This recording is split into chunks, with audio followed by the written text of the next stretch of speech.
Assalamu alaikum friends. Welcome to lecture 3 of taxation. Lecture 1 and lecture 2 are already out there on my taxation lecture playlist. Please do go and watch them. Lecture 1 was about the UK tax system where tax was introduced, various type of taxes, income tax, corporation tax, VAT, inheritance tax, but they are not calculated in detail. Calculation part will be left for the later lectures, but it is just a basic introduction. And lecture 2 was about your tax administration for the individuals. How do you pay tax? How do you pay in installments? How do you pay on accounts? Self-assessment rules, penalties, interest for late payment, and for repayment also the interest that you are going to receive. Everything was discussed in lecture 2. Now, lecture 3 is more on calculation part, and this lecture is again very important from your point of exam because most of your marks are from this lecture, that is income tax. Income tax is your section B of your taxation syllabus. Please go and watch out my first video on the taxation lecture playlist that introduces you the syllabus. Section A we have finished.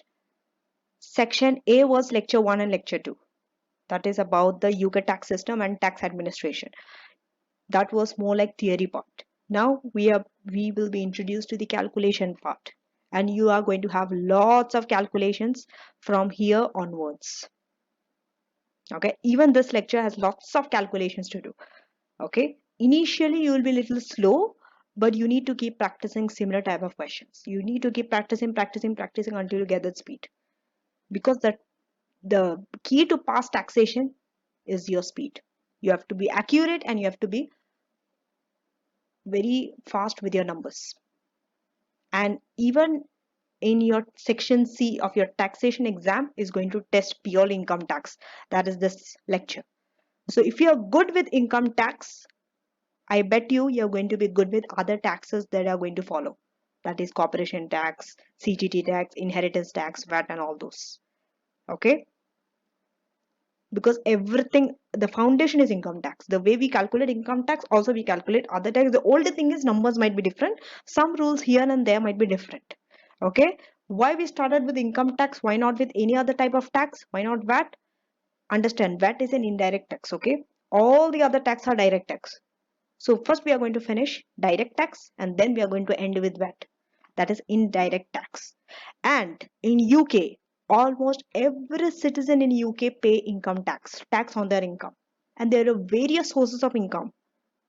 And the way we calculate are different, and also some income we don't pay tax because they are exempt. So that's what we are going to study in this lecture.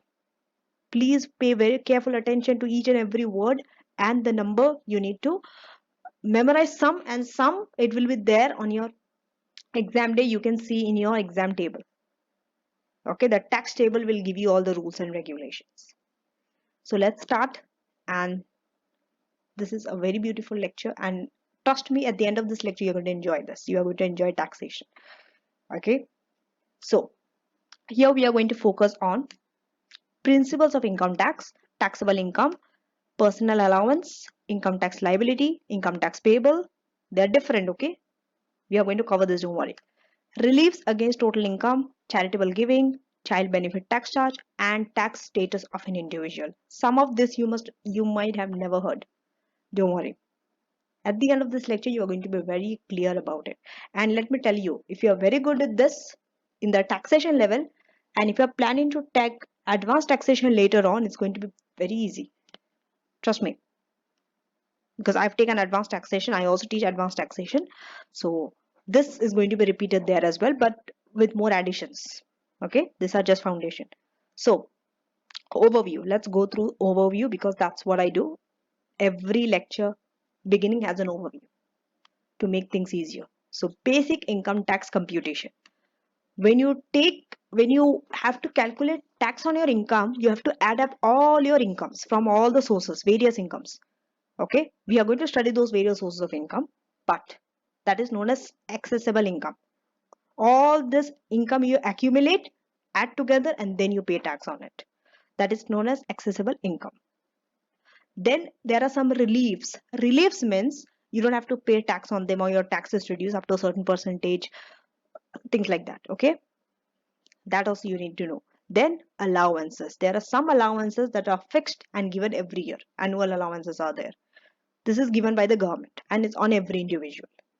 Okay, but there are some conditions. So in tax is full of conditions. You have to know these conditions. Otherwise, tax is the easiest subject, provided you know the rules very well. Okay, I know it's a lot of memorization and all, but that's how it is.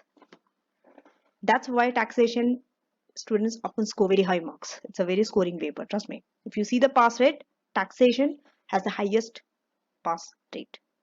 Now, all this together makes taxable income.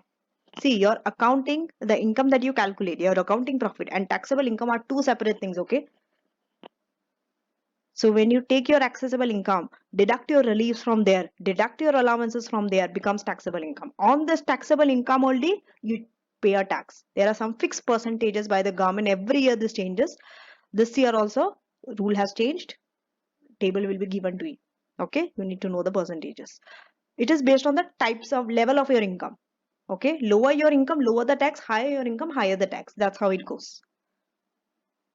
Now, so when you take a tax, calculate tax, it is known as income tax liability. Okay, income tax liability. Then income tax liability becomes income tax payable. Payable means this is the amount you have to pay. You are paying. Why not income tax liability? After income tax liability also, there are some deductions to be made, which we are going to cover this. Then the final answer is income tax payable, and this amount only we pay to the government, HMRC. This amount only goes. And also we have addition to it, which is known as child benefit tax charge. At the end of the lecture, we are going to go through this. It's a small portion. And for each of this, we have questions, 2 to 3 questions for each. Accessible income, 2 3 questions. Reliefs have questions. Allowances have questions. Taxable liability have questions. Tax payable have child benefit questions. So don't worry. As soon as I finish a portion, I'm going to do question. As soon as I finish a portion, I'm going to do question. But these questions are from your textbook only. Revision kit questions you need to do. Anyway, I'm going to upload revision kit solutions also later on. That's what my plan is.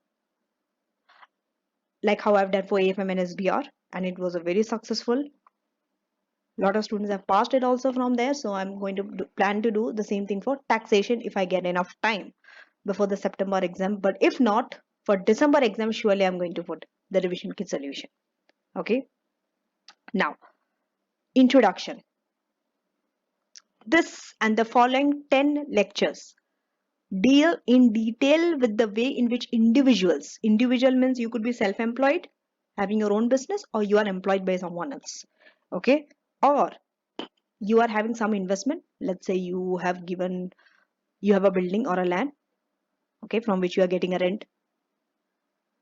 So in receipt of an investment income, all this type, they are assessed to income tax. You pay income tax on all these types of income: self-employed income, employed income, and investment income. Okay, so this and the following 10 lecture, this is lecture 3, 3, 4, 5, 6, 7, 8, 9, 10, 11, 12, 13. Now, income tax, as I told you, it's a very important topic because it is going to focus on one of the 15 mark question in section C of your exam. Okay, and not only in section C, even in your section A and B, your objective test questions and objective case study question is going to test income tax. So income tax is everywhere. Compared to other taxes, income tax is paid more attention, more focus you need to pay on income tax while you're studying also. More focus has to be on income tax compared to other tax. That does not mean other taxes are not important. Definitely it's important, but they have clearly told you this will be tested in section C. So you can understand. Now, this lecture sets out the basis upon which individuals are assessed to income tax and how tax is calculated. That's why it's very important. Once you know the way how a tax is calculated, you will never forget it. Not even in your ATX level, not even in future. Okay. Now, before you understand tax, you need to understand the year, tax year. Okay, what is tax year? There's a tax year. Okay, so any income that arises in that tax year, individuals have to pay tax on that. Okay, they have to pay income tax on their income in that tax year. And the tax year is the year ended on 5th April.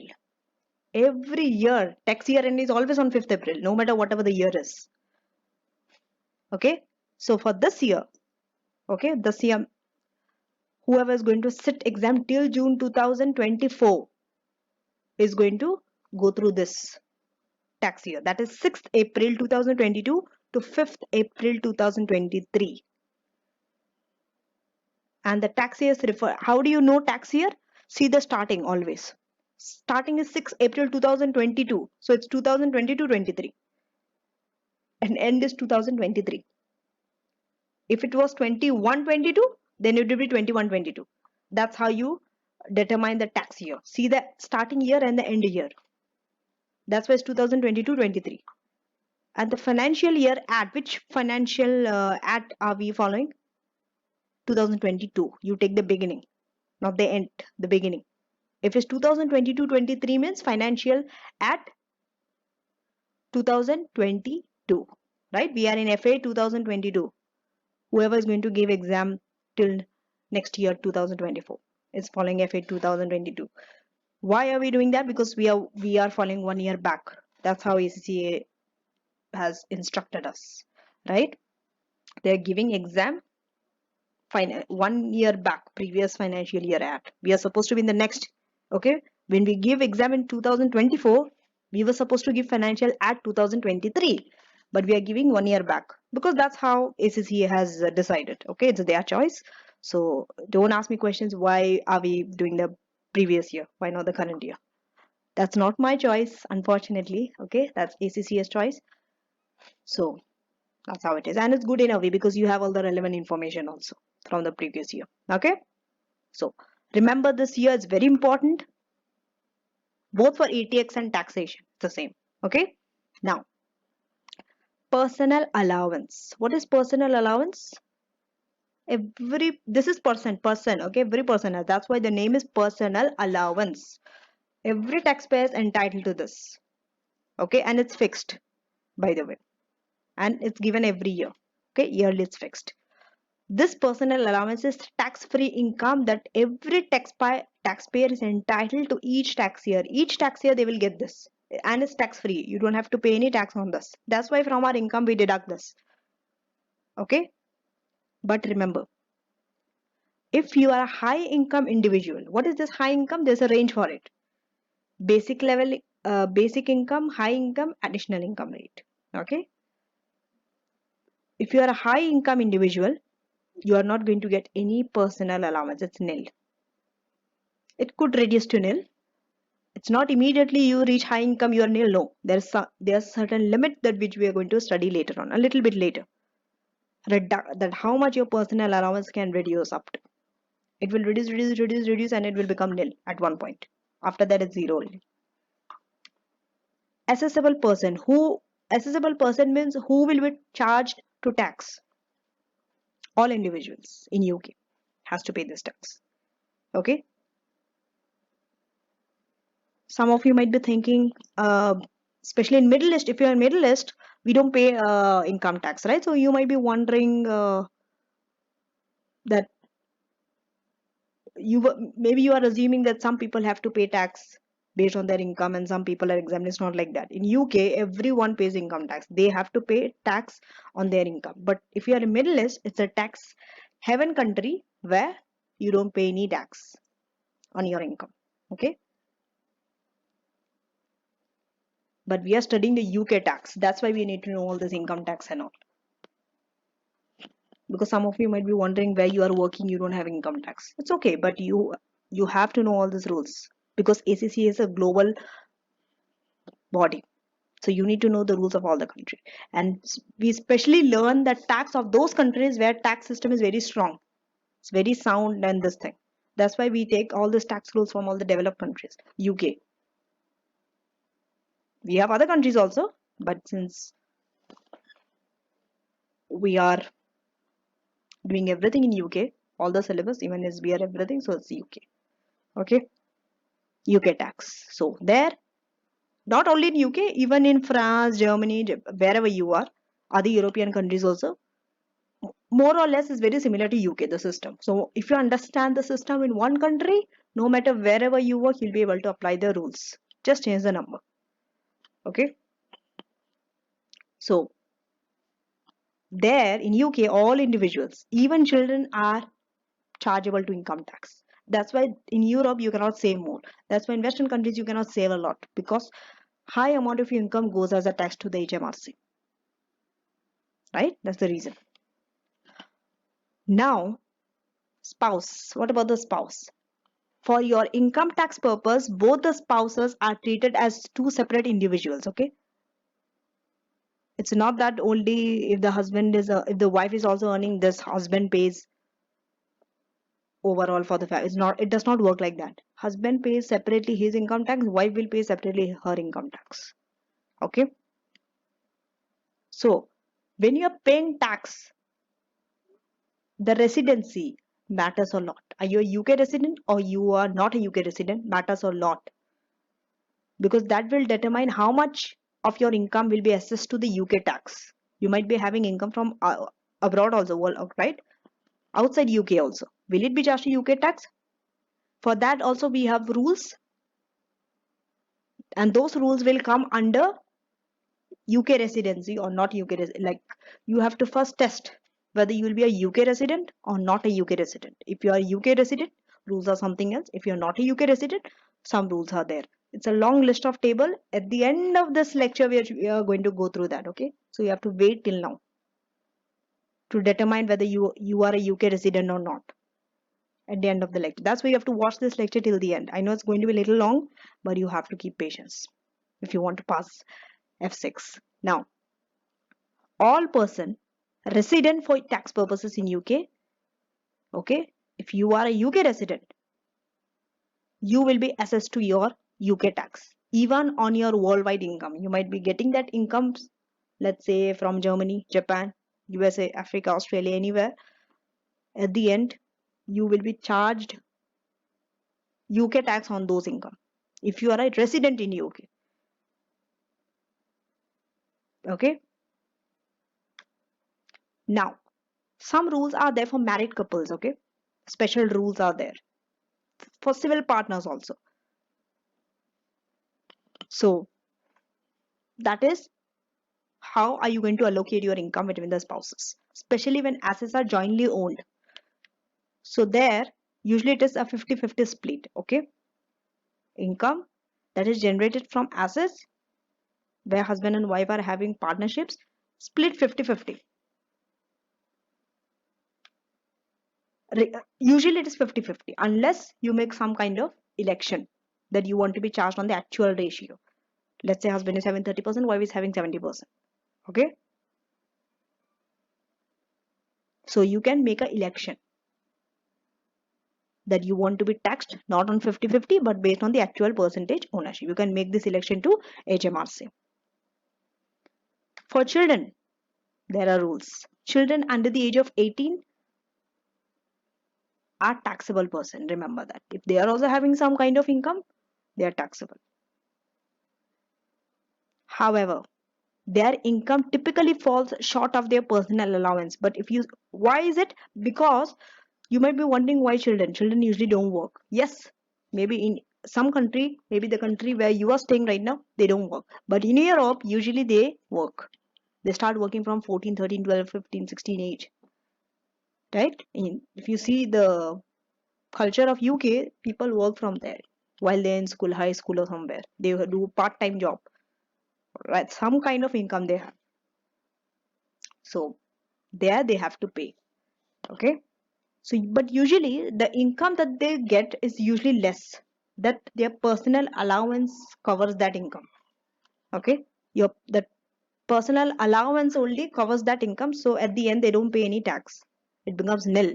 Income becomes nil, and you pay no tax at all. Now, this is the basic pro forma for taxable income. Okay. All taxable income only will be there. If an income is not taxable, it is exempt. You don't put it. Okay? Exclude. But remember, even if an income is exempt, you have to make a note. Especially in your section C. You have to write that this income is exempt. You just cannot ignore it. If you don't write it, you are going to lose marks. For writing that it's an exempt income, you are going to get marks. Now we are going to classify income. Very important is classification of income. Why? Because every different types of income have different tax rates. Okay? Income earned from employment and self-employment. Income earned from having an ownership of property. Investment income. Okay? Could be savings or dividend. Income from pension. Exempt income. That's why it's important to classify. Now, when you are taxing, how do you tax? You have to divide this into three separate categories. What are the three categories? Non-savings, savings, and dividend. Why? Savings, non-savings, dividend have different tax rates. So we classify them into these three groups. We might be having 7, 10 types of different income, but we don't write 7 columns. We only write 3 columns. That is non-saving, saving, dividend, and the total. Now, non-savings income. Non-savings income are your earned income, anything that you earned as a salary or from your business or from your property, are non-savings because you didn't save anything, right? It's a non-saving income. Earned income. What are the earned income examples? Your trading income, right? You could be self-employed. You might be having a business where you are getting a profit. It could be a profession or a vocation. Those are known as trading income. Then we have employment income, salary, bonus, other benefits also.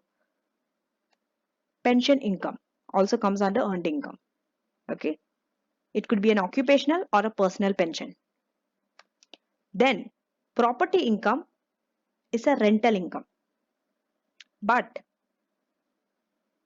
it includes other items such as the income element of a premium on granting a short lease.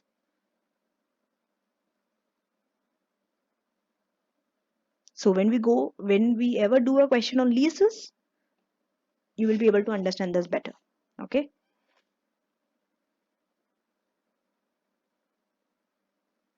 Now, investment income. Under investment, we have savings and dividend. Okay. So savings, we have banks, bank interest, dividend income, exempt income. These are the exempt, no tax. Whenever you get this type of, see, when you are given list of incomes in your exam, you will be given exempt income also along with it. Be very careful. Don't include each and every income and add. Not all the incomes are taxable income. Like interest from national saving and investment, exempt. If you get any cash from uh, through a lottery, or you have bet and you won something, or a premium bond winnings, exempt, no tax. And any income from your individual savings account, no income. Reliefs, as I told you previously, this will reduce your total income. For the tax purpose, you are allowed to reduce some kind of your income. They are known as reliefs. Now, so reliefs could be certain payment. Let's say you are making some payment to a charity. It could be a relief, or some losses. Okay, to reduce your total income. Because if you reduce your total income only, your tax will reduce. Right? Relief is given like that only to reduce your total income. Now, income tax computation. So whenever you do an income tax computation in your CV platform, in your Excel, write it. Income tax computation. Write the year. Very, very, very, very important. 2020 to 23. Okay. Non-savings income first. Always when you start the tax table, non-savings first, second savings, third dividend. That's how it goes. There are reasons for it. There are benefits. You can save more tax if you go through like this. We'll see how. So first, non-savings. Under non-savings, we have trading income, we have employment income, we have property income, we have pension income, and then savings. We have interest. bank interest, building society interest, any kind of interest, savings. Then we have dividend. Dividend usually is not, it's just one. Okay. Then add all total income. From this, any kind of relief, first deduct your relief. Okay, net income. After that is known as net income. After you deduct relief from total income, don't write total income again, write net relief, sorry, net income. After that, deduct personal allowance. As I told you, every year an individual gets a personal allowance. We'll see the amount later on. Okay, so it's 12 for this year it's 12,570. Okay, I know you are curious to know the amount, but it's 12,570. We are going to go through personal allowance later on again in detail. So we deduct personal allowance from net income and then we arrive to taxable income. First, always deduct relief, then only personal allowance. It's not the other way around. You have to follow this order. Then taxable income. Once you go to taxable income, you pay tax on that. Take the tax rates, apply it, and pay tax. Okay. So on taxable income only, you apply the tax rate and whatever it is, you pay the tax. Now, personal allowance. So even children get this personal allowance. Okay. For 2022-23, it is 12,570. You need to remember this amount. Okay. In the taxation exam, personal allowance should be deducted from the taxpayer's net income. I told you that. From the different sources of income in the following order. So when you deduct personal allowance, always try to deduct it from non-savings first, then savings, then dividend, because it's beneficial. Okay. Remember, if you're having a surplus personal allowance, it is lost. You cannot transfer it forward to the next year. Now you can get transfer it to anyone else. It is lost. How? See, sometimes if you add up your income might be less than 12,570, no? Let's say 10,000. But your personal allowance is 12,570. So that extra 2,570 is lost. You cannot do anything with it. You cannot make any benefit out of it. If your income is more than 12,570 or 12,570, it makes sense. But if it's less than it, what about the extra personal allowance? What are you going to do with it? It's a pure waste. And why it is waste? Because personal allowance you cannot set against your capital gain. You might be having some capital gains. Against that you cannot. It should only be against your net income that you can utilize personal allowance. This is the restriction of personal allowance. Even though they are giving it easier, they're also making it harder also. Okay. In certain circumstances, you can transfer this personal allowance. Just now I told you can't, but you can only if you are married and civil partner. So married the spouses or civil partner can transfer personal allowance. Some restrictions are there. Okay. Now, I told you earlier, personal allowance is 12,570. Yes, but after a certain level of income, it keeps reducing until it becomes nil. This is that thing that you need to remember. So if you're a high income individual, personal allowance will reduce. Okay. If you're having any income in excess of £100,000, personal allowance starts reducing. If you have less than 100,000, don't worry. Full 12,570 you will get. If it's more than 100,000 only, keeps reducing. But how it reduces?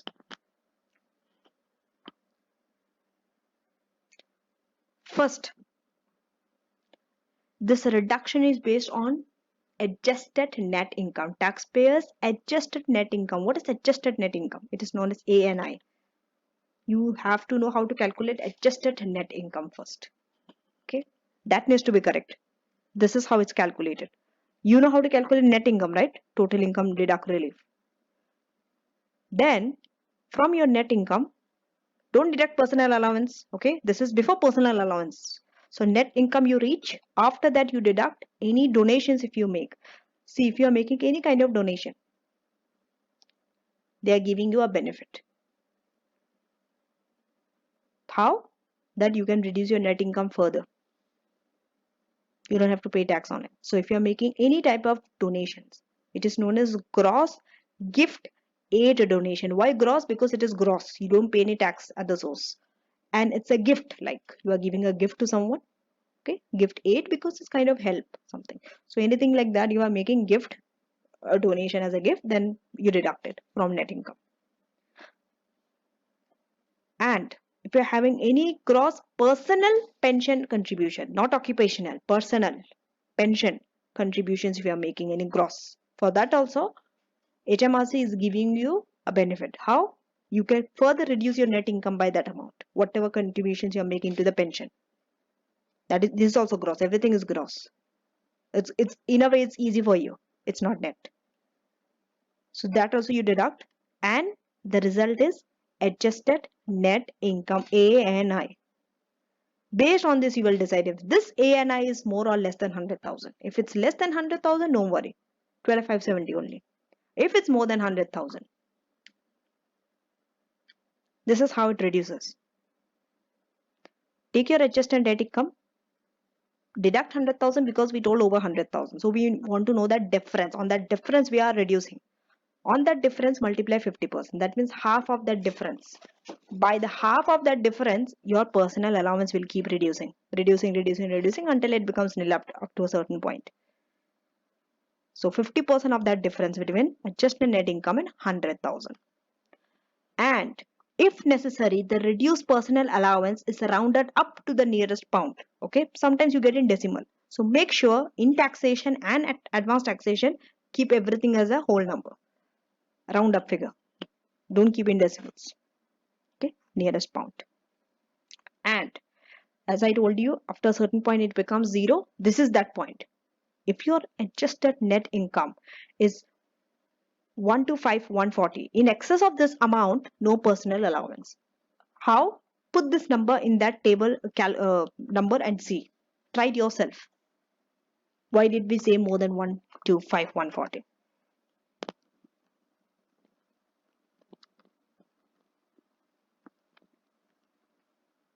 Because if you put this number 125,140, deduct it from 100, take 50% of it, the answer comes to 12,570, right? So 12,570 is your personal allowance. That means personal allowance entirely reduces. So 12,570 minus 12,570 becomes zero. So anything more than this amount will be more than 12,570. Personal allowance cannot be negative. If it's more than 12,570, it will be zero only.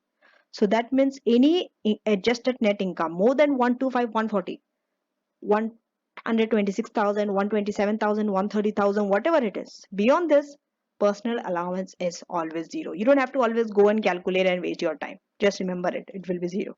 But anything less than this, 125, 140, yes, you have to calculate. It will reduce, but not to zero. Some amount will be there still. 125, 140 exactly zero. 125, 141 also zero. 125, 139. Some, I think very small amount will be there. If it's very, very small, then make it zero only. I mean, usually examiner is not, they will not give you a number very close by like this also. Okay. Now,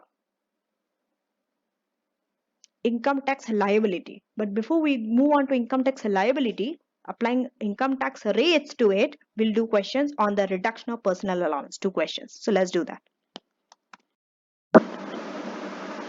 So illustration 1 and test your understanding 1 are similar but with little differences. Okay.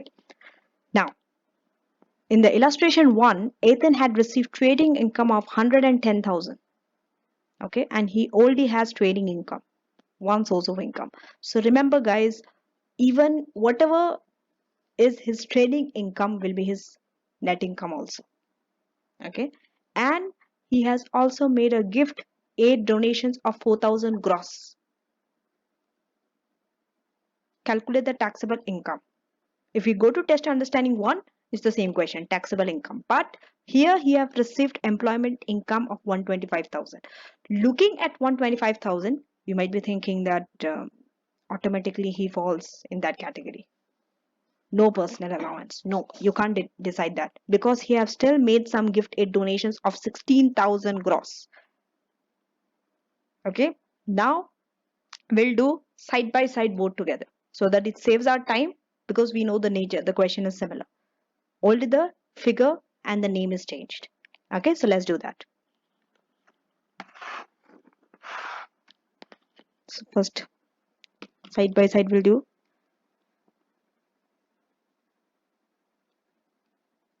This is your first question, so we'll go a little slow and then, okay. So first it is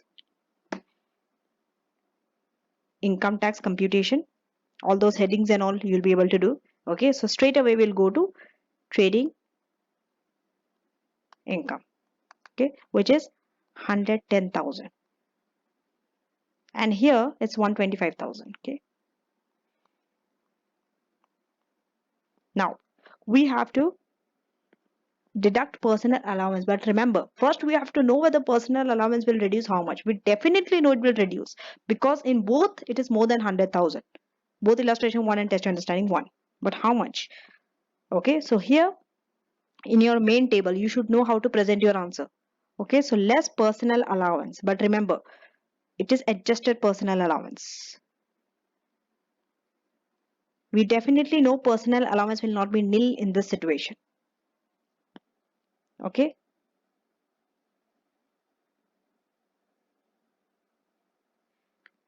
so here we have no idea. We'll see that how much it will reduce, but we need, okay, so always make a note. If you're making a working somewhere, your working should be somewhere else. Working should not be included in the main table, somewhere separately, maybe sideways or down. But make it a point, you label your working as well clearly. So if you're writing note 1 here or working 1, in your working 1 also you have to write working 1 adjusted personal allowance, so that you can reconcile the two figure, right? Now, so I will be going there. Keep this table, this is a main table. I'll go down, okay, leave some space, and we'll do the working here. So here, note 1 adjusted personal allowance, you see. So the moment someone opens note 1 and go to that note 1 below, they can see the working for it. You need to write the working, it's very important, otherwise examiner will not give you marks. So first always write your basic personal allowance 12,570. Next, take your net income. Net income is what? 110,000 only, this, because no other income. So fully 110,000, no relief, nothing. Just because they have just introduced you to this, that's why they've kept this question very easy. Otherwise question is little, it has too many things. Okay, in your exam we know it will not have one type of income only. Just because to make it easy and simple, they have already given you trading income. Okay, that's why net income is also 110,000. Gift aid donation was 4,000, so just deduct it. It comes to 106,000. Once it comes to 106,000, remember the formula. This is now your ANI, adjusted net income. Deduct your 100,000 from here. Always you have to deduct 100,000, and it becomes 6,000. And you have to deduct by 50%, right? 50% of the 6,000 you have to take. It becomes 3,000. So once it becomes 3,000, okay, that means you have to deduct 3,000 from this 12,570. This is the reduction. So it will be 9,570. So here, if you go back, 9,570. Now your personal allowance falls down from 12,570 to 9,570. You see, and it will be 100,430. This is your taxable income.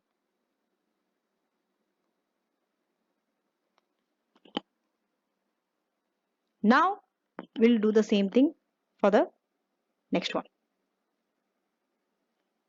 So here also is the same thing, but here we'll change the figure. Okay, wait, good, that is the same thing. So 125 I'll keep. Okay, it's 125, isn't it? But how much will your personal allowance will reduce? We don't know. Keep it here. So we'll go down. Okay, personal allowance 12,570. This will change. This will become 12 so 125,000, right? And what was your gifted donation? It is 16,000, right? In test understanding 1, it's more.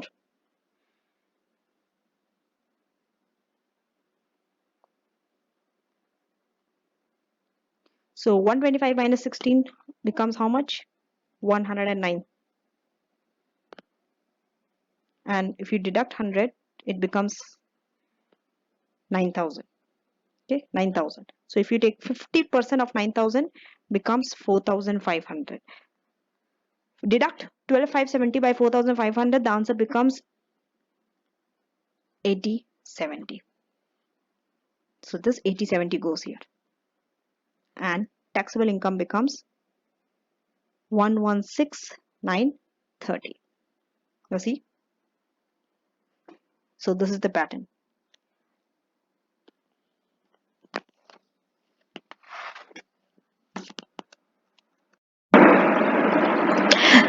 The following rates of income tax applies for this year. That is,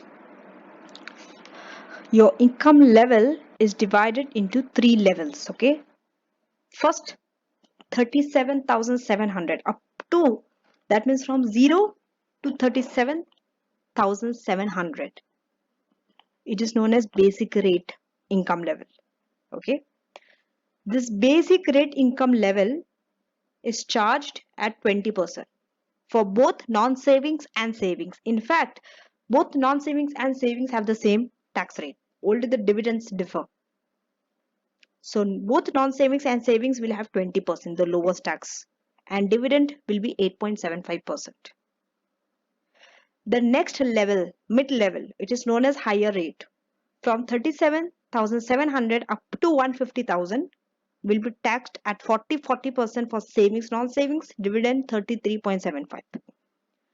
Then the highest rate, 150,000 and over, it is known as additional rate, which is 45% for both non-savings and savings, and dividend is 39.35%. In all the three scenarios, dividend is less than non-savings and savings. Okay. So remember this table, and this table will be given to you in the exam. Okay. Now, income tax liability is calculated on income in a strict order. First on non-savings, second on savings, third on dividend. You need to remember this order. You don't and you cannot change the order.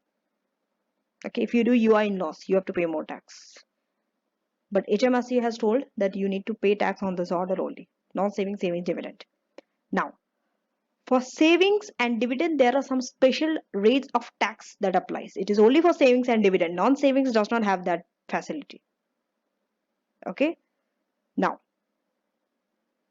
first, when you have to calculate income tax, first is calculate their net income. Sometimes net income might be their total income. We have done 2 questions previously, right? Illustration 1 and test understanding 1. Trading income is the net income. Now, second, if your adjusted net income is more than 100,000, see how much your personal allowance reduces by that fraction, 50% of the excess of 100,000. Third, deduct whatever the personal allowance is. Definitely will be less than 12,570 or 0. Deduct it from your taxable income and calculate the income tax liability. Okay, whatever it is income tax liability. Now, in your taxation exam, all answers should be to the nearest pound. Remember this. Okay, ACCA has confirmed that students will never be penalized for small rounding differences. Okay, apart from instances where specific rounding rules do apply. In some cases, specifically they tell you round down or round up or round to nearest 5 pence, round to nearest 100, round to nearest 1000, round to 2 decimal place. They will, if they specifically tell you like that, then they will penalize you for the rounding issues. Otherwise, generally, rounding differences, very small amount, 1 or 2, it goes up and down, examiner will not penalize you, don't worry. But for child benefit tax charge, there are rules for rounding. Okay, we'll see that when we go through child benefit tax charge. Now we'll do 3 questions on this income tax computation. So now you have your non-savings, now you have your savings, now you have a dividend, now you have your personal allowance reduction. All together, we'll put it in a table and calculate how we are supposed to do it in the exam. There are three questions: illustration 2, illustration 3, and illustration 4. Okay, in all the three separate people, numbers are changed. We have to calculate income tax liability. In the first one, we have trading income of 21,165, employment 3,000. No savings, no dividend. Illustration 3, again we have taxable income, employment income, no savings, no dividend. And illustration 4, again we have taxable 135, employment 33, no savings, no dividend. So in all the three situations, only the level differs. If you see here, it's 21, less than 37,700. So here he's going to pay some basic level income. Here he's going to pay some higher level because it's 43 something. And here 135. And also employment income 33. If you add together, it will be more than 150,000 income level, right? So additional level. That is the only difference. The level are different. So let's do this 3 questions side by side only in order to save time.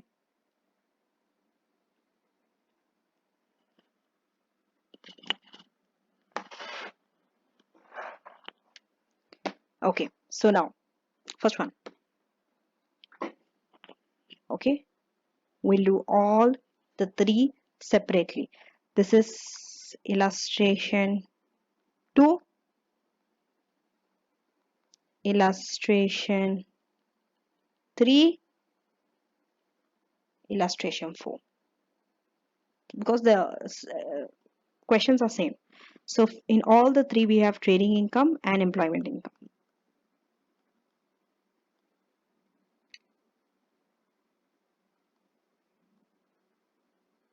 So trading income is here 21,165,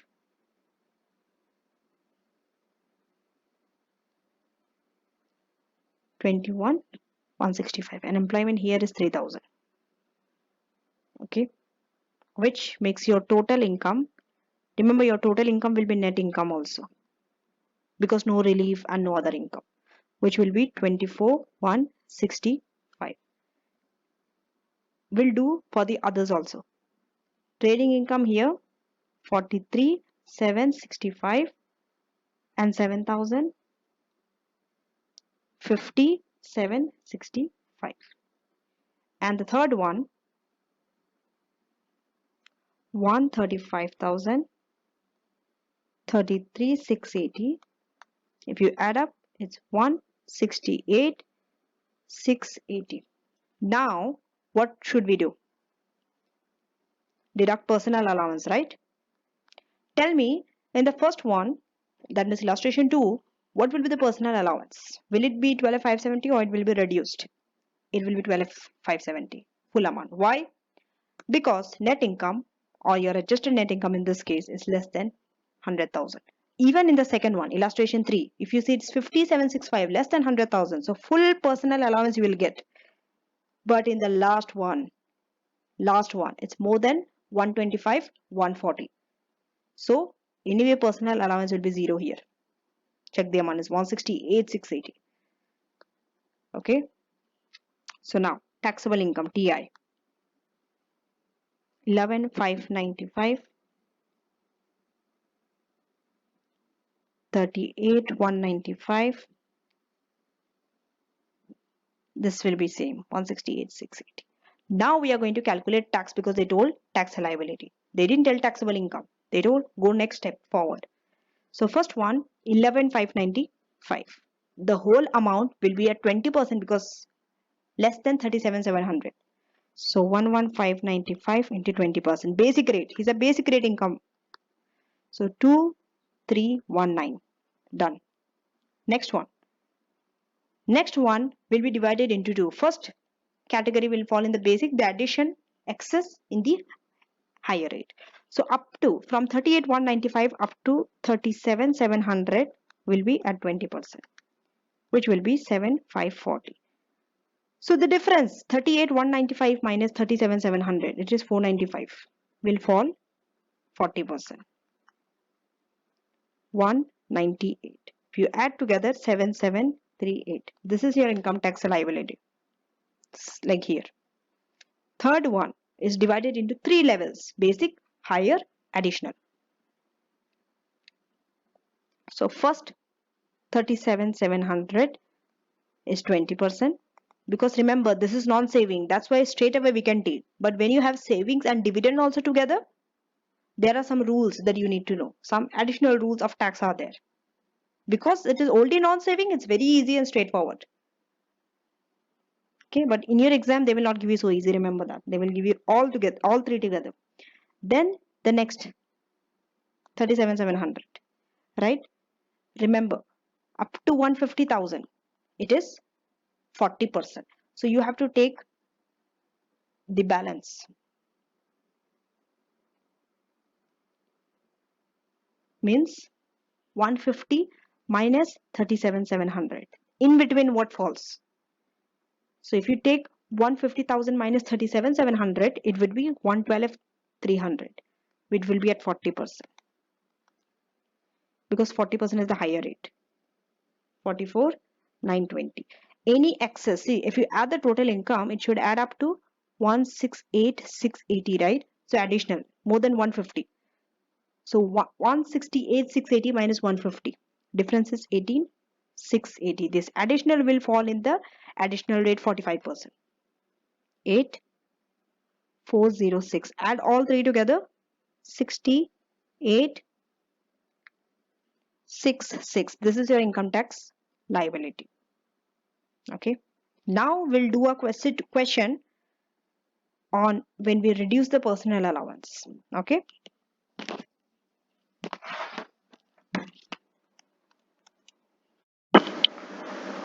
So the effective rate of tax when income is between 100 and 125, 140 is 60%. How? Higher rate income tax is 40%. Okay. And what are you losing? The lost personal allowance. Half of 40% is 20%.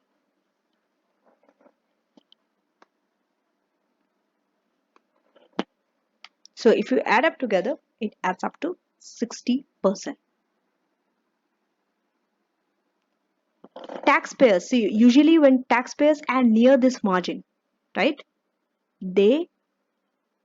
that time they wish to make some additional gift aid donations or personal pension contribution. Why? Because they want to reduce their adjusted net income below 100,000. That's why. See, why higher income rate? I'll tell you. When your income is more than 37,700, right? 100,000 is more than 137,700, but it's less than 150. So you are paying a higher income tax rate, which is 40%. And you are losing personal allowance also at that rate, right? At what rate? At 40% higher. You are losing half of it because they told 100 minus whatever your adjusted net income, right? You deduct 100, the difference into 50%. If you remember that fraction of reduction in personal allowance. So in terms of percentage, now we are taking it, right? 40% higher and you're losing half of it, that rate.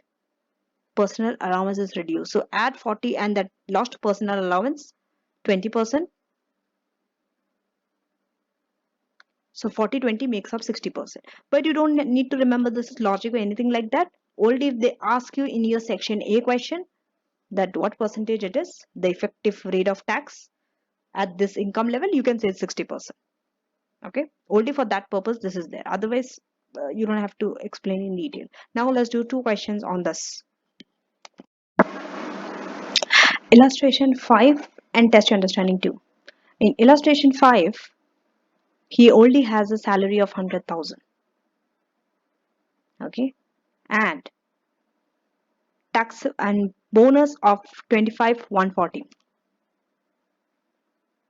Now, test your understanding 2. There are 3 and you have to calculate the tax liability of 3 separate people.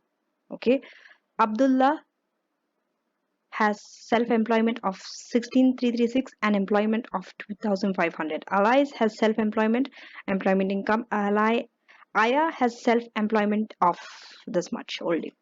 Okay. So even if you see here, you can understand this is basic rate, this is higher rate, and this is additional rate. Okay. And the main focus is on the reduction of personal allowance in both of these questions. So let's do that. Illustration 5 first. So it's 100,000 and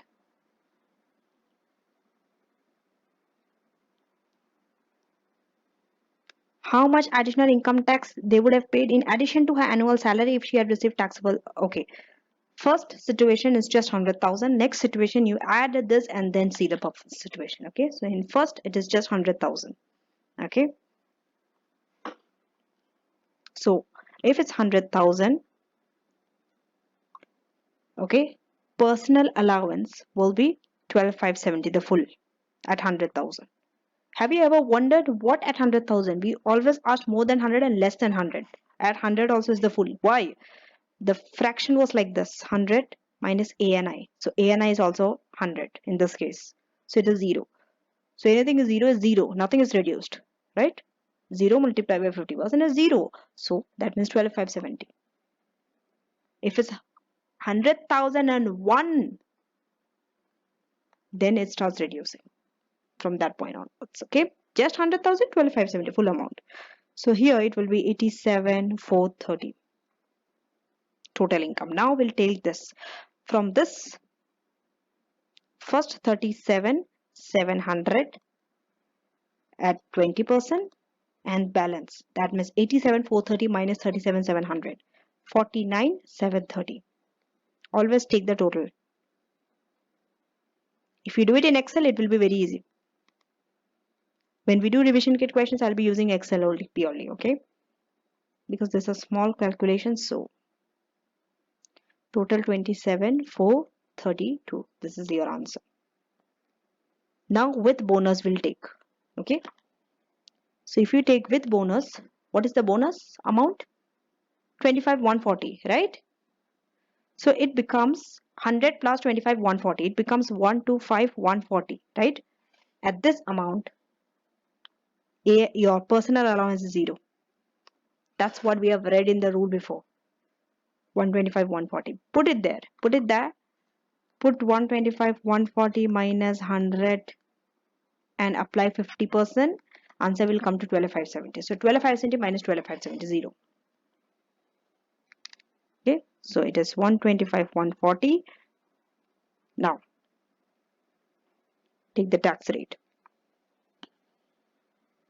So if you take the tax rate, 37,700. See, if you take this is same, right? At this level, it is same.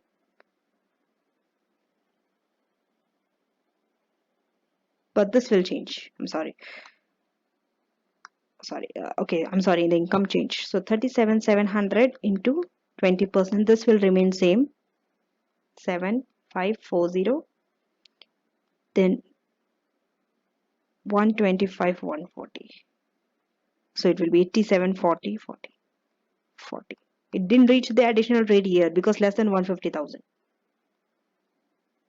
34, 976. If you add it, 42,516. So the question didn't tell you tax. They asked you what is the additional tax that you have to pay. How do you take the additional tax? Just simply deduct this from here. 42,516 minus 27,432. So it is 15,084. See how the change in the requirement changes your answer. If you just stopped at here, you will lose that 1 mark because the question specifically told you how much additional income tax they would have paid. Additional. They just want to know the change. That's why you have to show before bonus and after bonus. Always whenever they ask for change, show the before position, after position, take the difference, that's the change. Okay. Now, there is another way of doing it. As I told you, effective rate is 60%. Whenever they want to know the additional, this is how you do it. So what is that additional? 100. The bonus was 25,140. That is additional, right? So apply 40% to it. 25,140. Because it will come in the additional rate only, higher rate only. I'm sorry. It will not fall in the basic rate. Because if it falls in the basic rate, at the first place, you will not even lose personal allowance. And if it's additional rate 45%, you will not even get personal allowance. Think logically, it is 0%. And if it's basic rate, you will get full amount. You are not losing anything. So only it is at higher rate 40% only you are losing personal allowance. Okay, so the difference you take. Additional income is 25,140. Apply 40%. It would be 10,056. This is method 2 of doing it. Shorter method. That's why we have to know that 60% effective tax rate. Next, lost personal allowance. Lost personal allowance is what?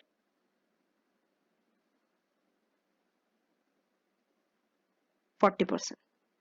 12,570 into 40%. Because when your 12,570 personal allowance falls in the higher rate, you lose personal allowance, right? That's why into 40%. So it is 5,028. Because you are losing entirely this amount. Totally you are losing this amount only. At what rate? 40%. So add this 15,084. So isn't this and this same? Now you choose whichever method you find it easier, do it in the exam. Method 2 is obviously shorter and time saving also. Method 1 is longer, but it is easier for any basic level students to understand it, right? So if you're not understanding the method 2, please don't struggle and don't waste time. Go with the easier method. In taxation, it's not about choosing this method or my method or your method. It is about getting the answer using whatever method. If the examiner specifically asks you for a method, then yes, then you have no choice. But when you have a choice, when it's open, use any method. Now, test your understanding 2. So first we'll do it for Abdullah.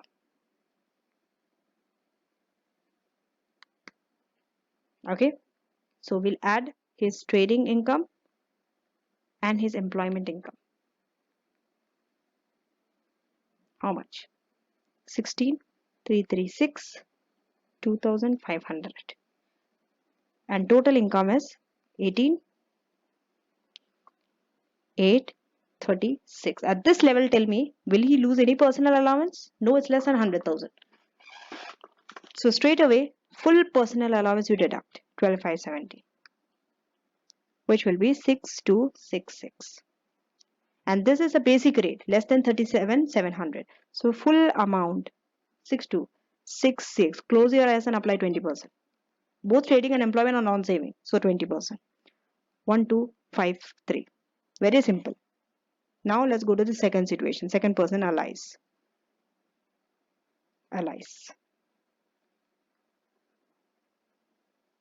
Okay, so I'm just going to change the figure.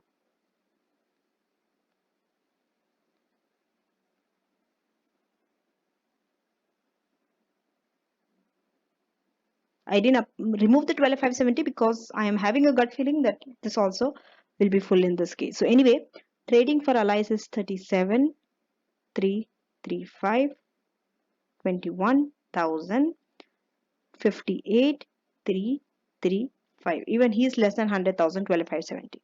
So 45,765. He is a higher rate because more than 37,700, right?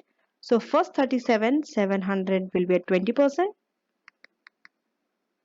7,540. See, the total needs to be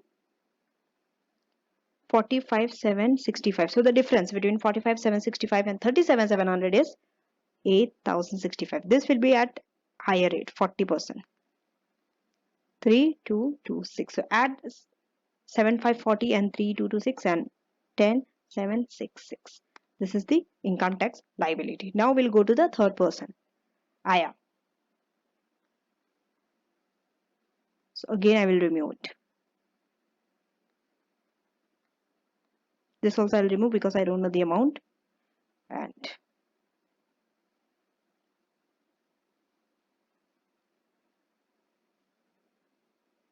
So trading 23,8,780. No employment. Immediately it's more than 125, 140. Personal allowance is 0. So it is 2,3,8,780. Okay. This is the amount. So he's a higher rate, additional rate. So understand, when he's in a higher rate, first always 37,700 into 20%, which is 7,540.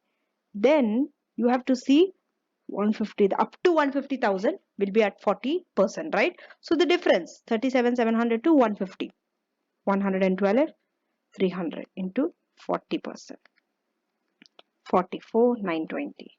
Now the balance more than 150, so 238,780.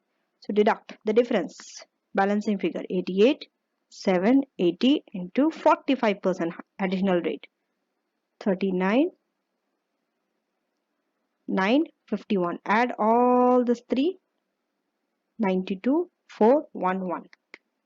This is his income tax liability. Okay.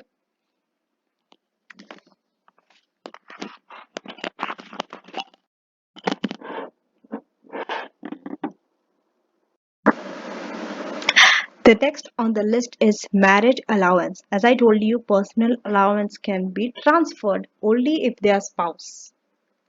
Okay. But that also there are rules, conditions, and amount is fixed that you can transfer. So, and the amount of personal allowance that you can transfer is also known as marriage allowance. Why marriage allowance? Because through marriage only you can do that. If you are not married, single person cannot opt for this. They cannot transfer their personal allowance because they do not have a spouse. It is only for the married couples. Okay. They can transfer a fixed amount of their personal allowance. Okay. And that transferable amount is known as marriage allowance. So you have to be aware of both of these terms. Okay.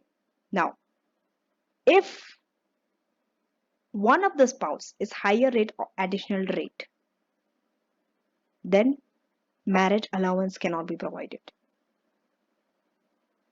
Neither spouse is higher rate or additional rate. That means the spouse, both of them, husband and wife, cannot be a higher rate taxpayer or an additional rate taxpayer. They have to be basic rate taxpayer. Then only they can transfer this among themselves. Condition number 1. Then, in practice, however, it will only be beneficial to make this election to transfer the personal allowance to the spouse if one of them have not utilized it fully. If it is utilized, you cannot transfer. But if someone is not utilized, earlier we told sometimes excess is lost. So rather than losing it, transfer it to your spouse. Why we do that? Because we want to reduce the tax overall as a couple, right? Sometimes they might be having income less than 12,570. They're not utilizing personal allowance. So rather transfer it to a spouse who is having a higher income, more than, I mean, the basic rate level, but can utilize that personal allowance. Now, electing the marriage allowance allows the transfer to do these things. Number 1, transfer to the other spouse. Number 2, fixed amount of personal allowance. It does not matter whatever your unused personal allowance is. When you are transferring only fixed amount, you cannot transfer more or less than that amount. And that amount is for 2022-23, 1,260. It is 10% of the individual's personal allowance. What is the 10% of personal allowance? Personal allowance is 12,570. If you take 10%, it will be 1,257. But they have rounded up and they have made it to 1,260 rather than 1,257. So 1,260 is the max that you can transfer. No provision for transferring more or less. And the effect of this election is what? Whoever is transferring, okay, his or her personal allowance will be reduced by 1,260 fixed amount. And whoever is receiving it, the recipient spouses, his income tax liability will reduce by a maximum of 252. Why 252? Because we told you both have to be basic rate. Basic rate is 20%. So if you take 20% of 1260, it will be 252 only. Max. More than this, you cannot reduce through marriage allowance. So whoever is transferring, his personal allowance will reduce by 1260. Whoever is receiving, his income tax liability will reduce by 252. Now, you have to know certain things. Relief is given as a deduction from the recipient's income tax liability. This is a relief to the one who is receiving it, the recipient spouse, not the one who is transferring. Relief, how is that relief is given? His income tax liability is reduced. Next, it does not mean the recipient's personal allowance, the recipient's own personal allowance is not increased, okay?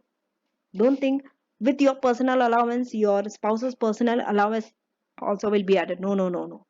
That's not how it works. Your income tax liability will be reduced by whatever you have been transferred, okay? Max 252. And let's say in some condition, recipient's income tax liability is less than 252, then what? So if something less than 252 minus 252, answer will come in negative, no? That means you are in a position of getting a tax repayment from HMRC. Can you get it? According to marriage allowance, they say tax repayment is not possible. Okay? But the amount which the transferor's personal allowance is reduced will be 1260 only. No matter the recipient's income tax liability, whatever happens, I mean, it's more or less than 252, does not matter. Whoever is transferring his personal allowance will be reduced by 1260 only. And tax repayment, you will not get it from the government. At best, relief reduces the recipient's income tax liability to nil because it cannot be negative. Now, in the year of marriage, full allowance is available. Sometimes you might be not married for the whole 12 months, maybe 6 months or 3 months in the tax year, does not matter. In that year, whenever you are married, full allowance you will get. Now, how tax saving works in marriage allowance? You have to know all this because in one of your question is about tax saving. How do you plan for tax saving, right? So, if one spouse is having an unused personal allowance greater than 1260,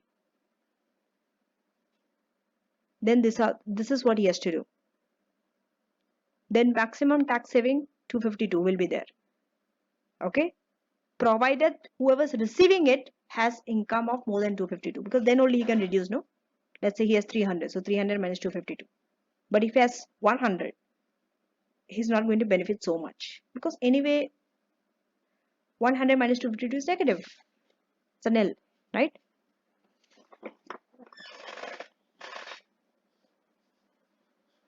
Now, if what about is the other way around?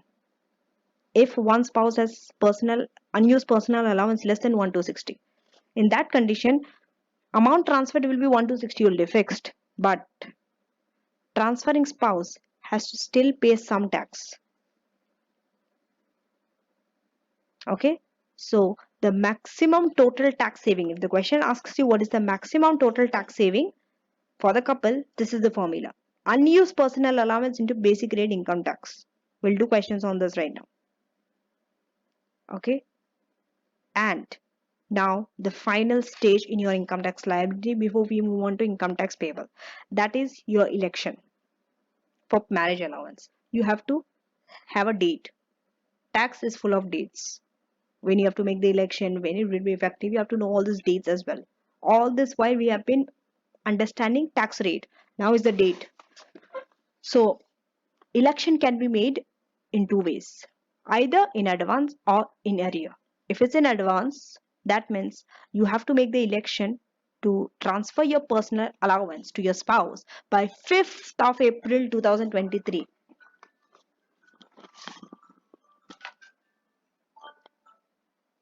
Okay, that is known as in advance. And if you make it by this date, this election will be forever. all the future tax years it will apply.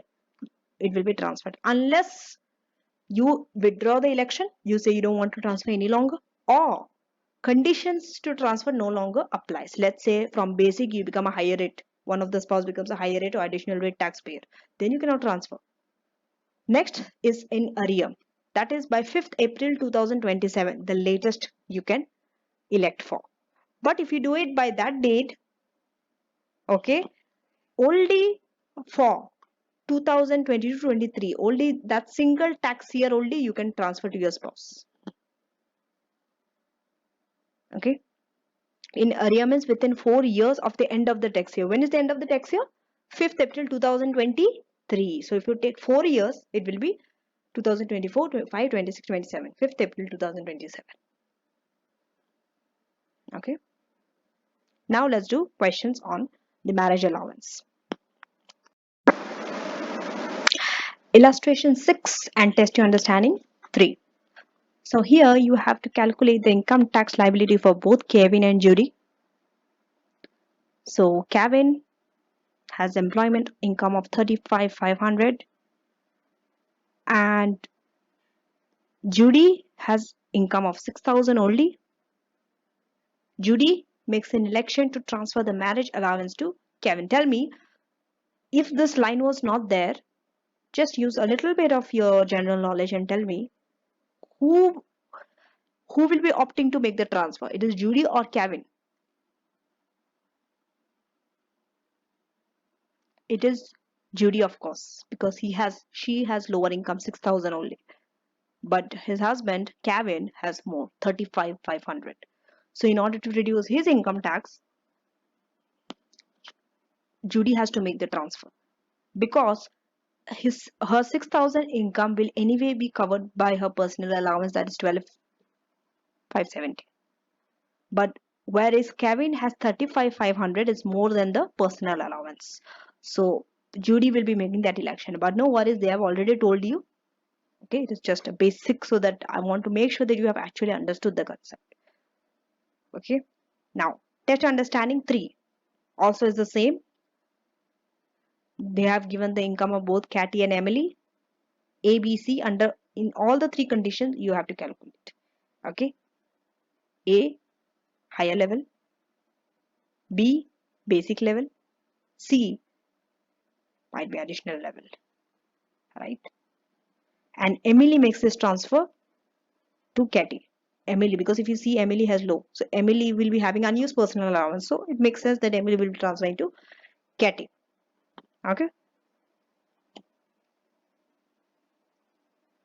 so now let's do that.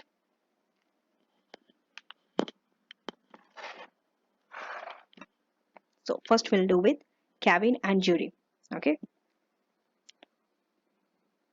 so if you see Kevin K, Judy J, he has 35,500, she has 6,000, and if you deduct personal allowance, he will be having his full amount, no worries. But about her, remember, she can only reduce up to 6,000, not 12,570. 0 and 2, 2, 9, 30. Okay, now this is taxable income, TI. Now income tax liability. As I told you, relief comes when you calculate income tax liability, right? So here it will be 2, 2, 9, 30 for Kevin into 20%, which is 4, 5, 86. She's 0. Now she can transfer, right? So it does not matter whatever the unused percentage fixed is 1 to 60. So less marriage allowance 1 to 60 into 20%. It will be 252. So 252 you deduct from 45860, which is 4334, and she's paying 0. So overall is 4334 that he has to pay. Okay. Now we'll go to test your understanding 3.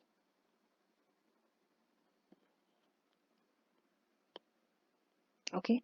So test understanding 3, we'll just change the number.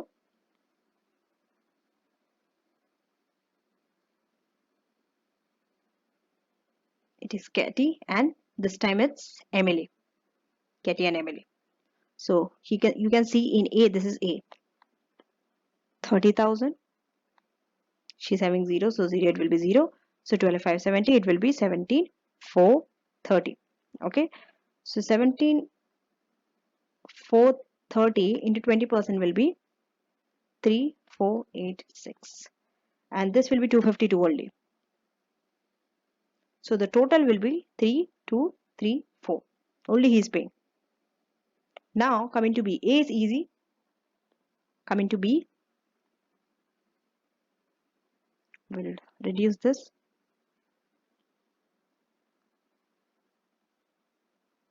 So B also, Emily has 0, so nothing to worry. He has 13,000. So if you deduct, it becomes 430. Okay. So 430, if you take 430 into 20%, it becomes only 86. Okay. But remember, marriage allowance now will be restricted. You cannot have 252. Okay. You cannot have full amount because from 86 you can only reduce up to 86. 0. So both are 0. Now see, even marriage allowance will be restricted. It can fall below 252 if you are having less than 252 as your income tax liability. Now part C.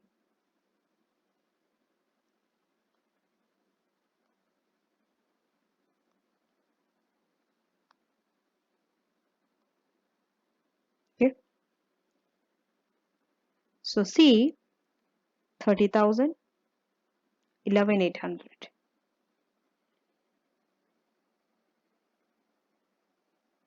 Okay. Less personal allowance. He has nothing to worry. State of reduce 17,430. Who is making the election? Emily. Be very careful.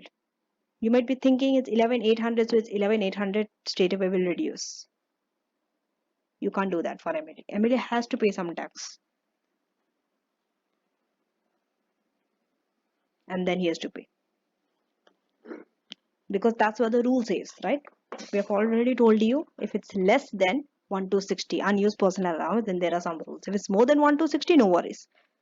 In first two instances, it was more than 1 to 60, no problem. But in C, if you see, it's more. See, personal allowance will be 12,570. Out of it, 11,800 already could be utilized. Just see the difference. What's the difference?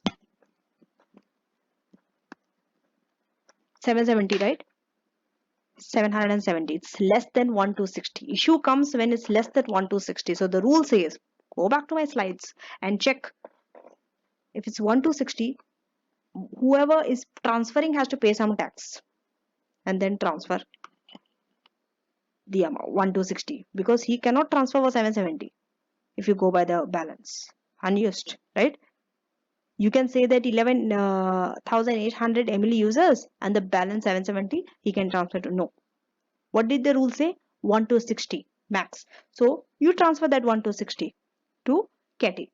So if you transfer that 1 to 60, how much Emily has to then pay?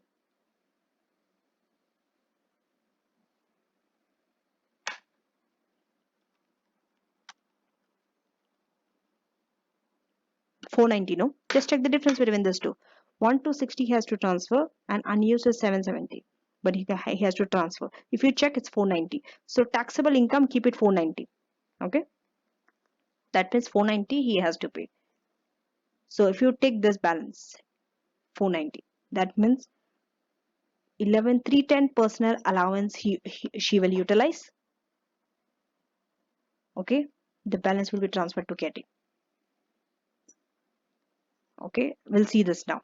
What is the impact of this? So, what is it? 17,430 for Katie, right?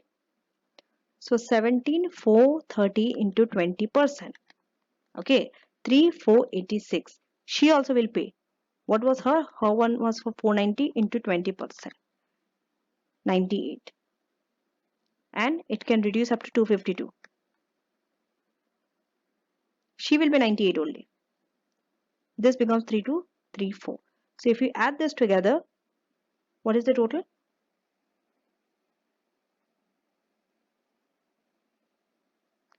3332. Remember this. Remember this. With election, because it's transferring. He can do another thing. He might not elect to transfer also. That also he can do. That means he will entirely reduce this amount, this 11,800 by 1100, and keep this as 0, and then he cannot transfer.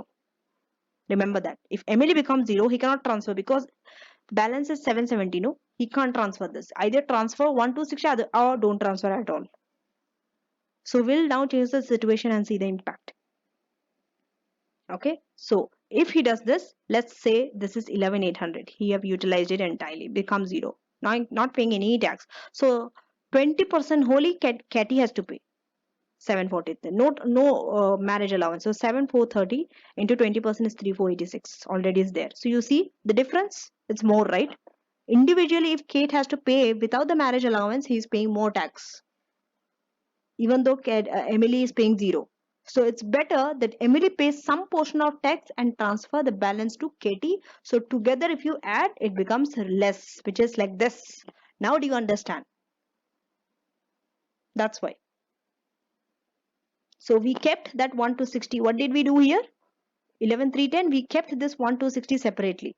We only got the difference, which is 1,260 minus 770. So 1,260 we transferred, and we paid some tax on this 490. Okay.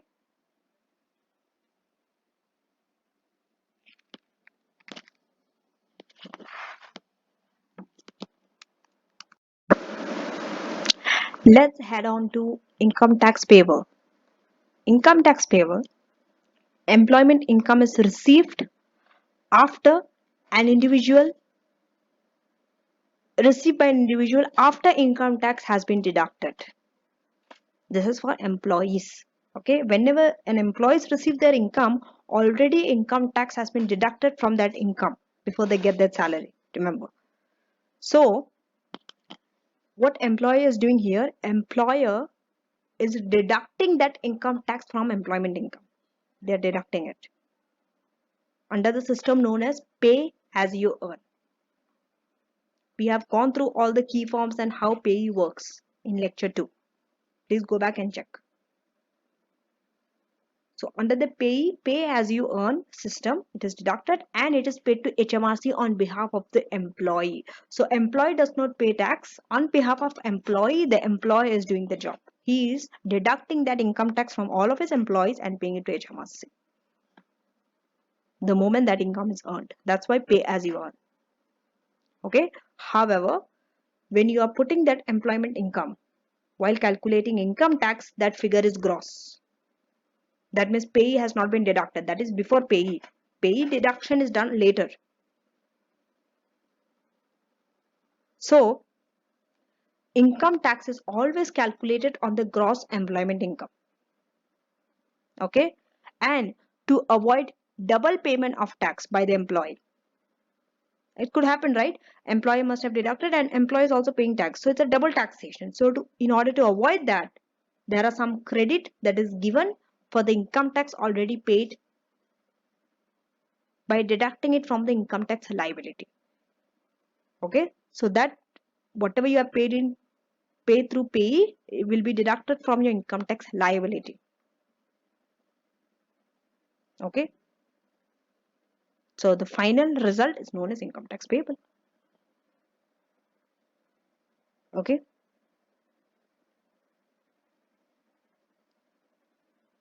so in short, income tax payable is income tax liability minus pay.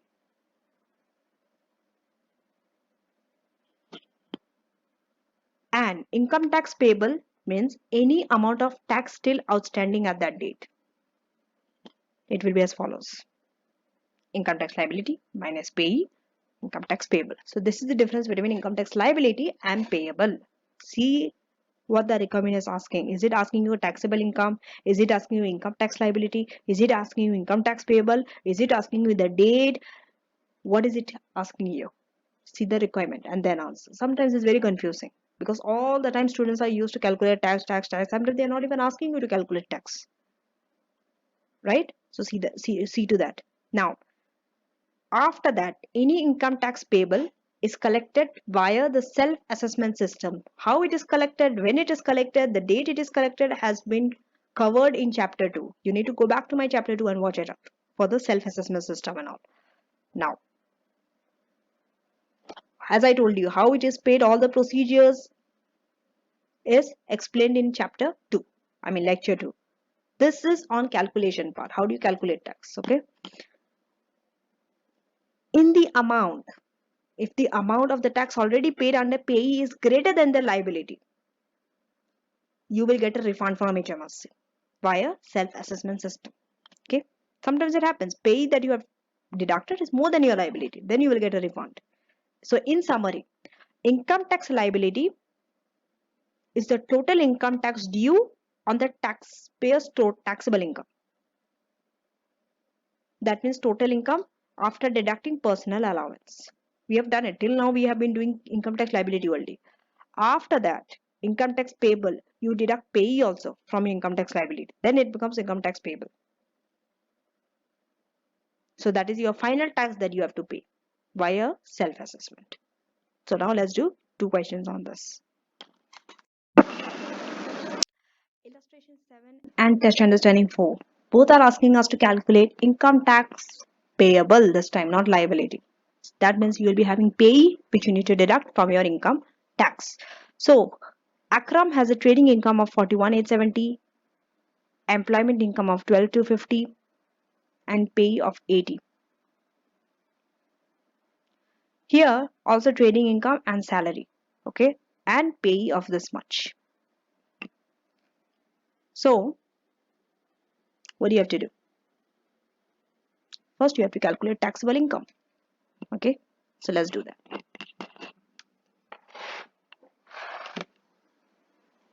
I think now we have been doing it multiple times that you would have got used to it also by now, right? So for Akram we'll do 41,870, that is trading income, employment income 12,250, add 54,120. Both are non-saving, so not an issue.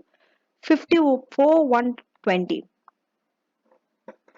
Personal allowance will reduce or no, less than 100. So 12,570. See, you have to think about all this issue together, okay, in a big one question.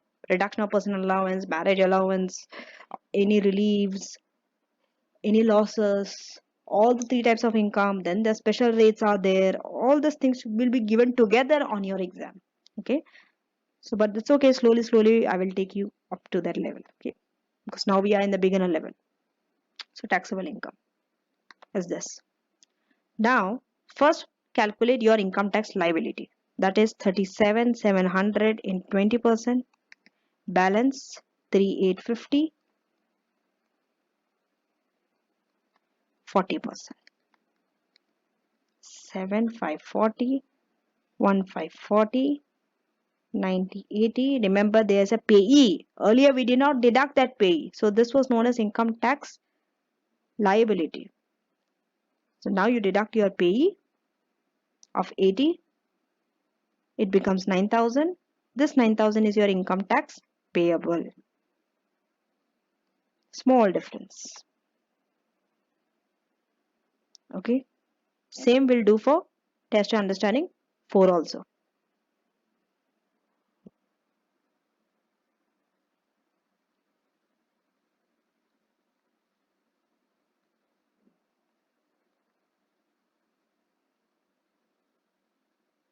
So here it was 23,000, 28,400. Personal allowance, you will get the whole amount because 51,400, less than 100,000. So it will be 38,830. Small portion is above the basic rate.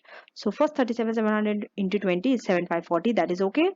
This will be 1,130 into 40, which will be 452. If you add it, it becomes 7992. Then payee is 3310. Deduct. Then you will be having 4682 as your income tax payable.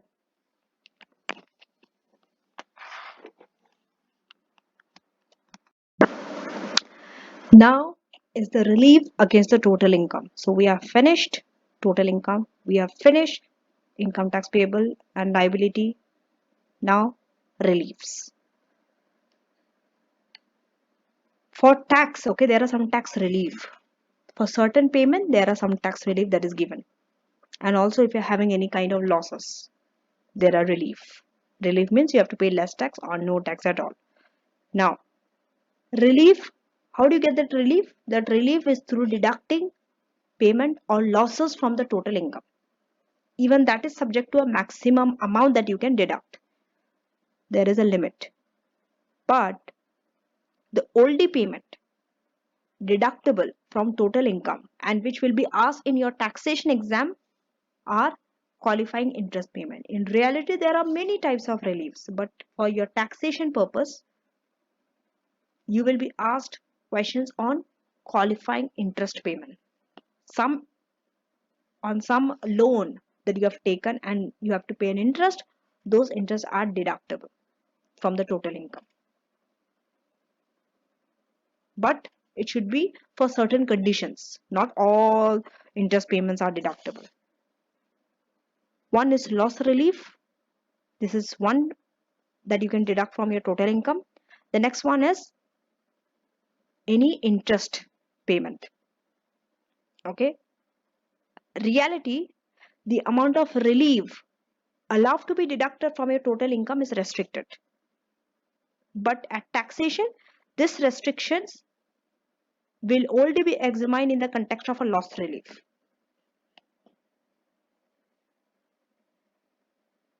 Okay, the amount of relief that you can deduct from your total income, there's some limit. It will not be asked in the taxation level, but in your ATX it will be asked. Okay, so here in taxation level, the only limit they will ask is for loss relief. There they will restrict, and that they will be asked, that they will test you. Okay, now qualifying interest payment, it has to be qualifying. What is this qualifying interest payment?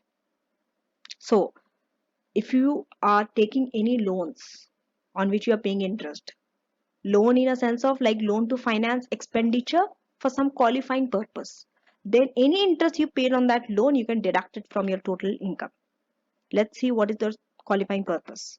Okay, there are so many qualifying purposes for which you can take a loan, but for your exam only two are relevant. In ATX there are four. The other two will be asked in your advanced level. Here they will not ask you. Here they will only ask you two level. First one is employees. For employees, if they are taking any loan. Okay, so let's say an employee have taken a loan to purchase a plant and machinery that he will be using in his employment, for employment purpose, not personal purpose, employment purpose. So any loan employees take and interest employee has to pay on that loan, you can deduct it from the total income. Next, any purchase of shares by the employee in an employee controlled trading company, and he's a full-time employee also. Then next is for partners. First one is employee, next is partner. So a purchase of share in a partnership, or they have contributed through a loan or a capital in that partnership. Remember, borrower also has to be a partner in that partnership. Next, partners have purchased a plant or machinery. Anyone, any partner. So relief is given by deducting the amount of interest paid in the tax year from total income. That's how relief is given. Whatever interest you have paid, that will be deducted from your total income. So now let's do questions on this. Here we have illustration 8 and test understanding 5. Okay, relief against total income. So Anwar and Mila have total income of 54,000. It is a non-saving. Okay, they have made some payment. Anwar had made interest payment of 2,000 on his mortgage. See, whenever interest payment is there, Don't be very quick to deduct it from total income. See the purpose. Purpose has to be qualifying. If it's not qualifying, you cannot deduct it. Sometimes they might give you interest which are not qualifying, and you might mistakenly you might have deducted it. Okay. Remember, if an interest is not deductible, you have to write it. That is not for a qualifying purpose, therefore you cannot deduct. And if you can deduct, that also you have to write. So here, let's see the purpose. Anwar had taken that interest for his mortgage for his main private residence. Can he deduct? Can he deduct? Tell me. You tell me. Does it fall in the qualifying purpose? No. Second one, Bila. She also made an interest payment of 2000, but we'll see the purpose. For a to invest in a partnership in which she is also a partner. Yes. Second 2000 is a qualifying purpose. Okay. So we'll now calculate. Okay. Anwar, Mila. Okay. Total income 54,000 and 54,000 both. Anwar cannot deduct 2000. Mila can deduct 2000. Qualifying purpose. So he will be having 54,000. She will be having 52,000. And personal allowance will be 12,570. No reduction because less than 100,000. So 12,570. 12,570. There is no payee, okay? So that's my income tax liability.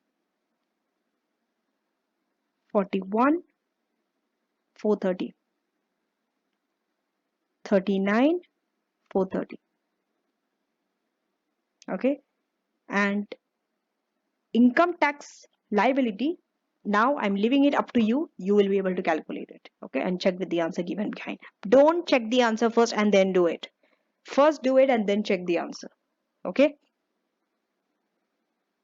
So you will be able to do it. And if you see in terms of tax, Mila will be paying lower tax. Obviously. Now test your understanding 5.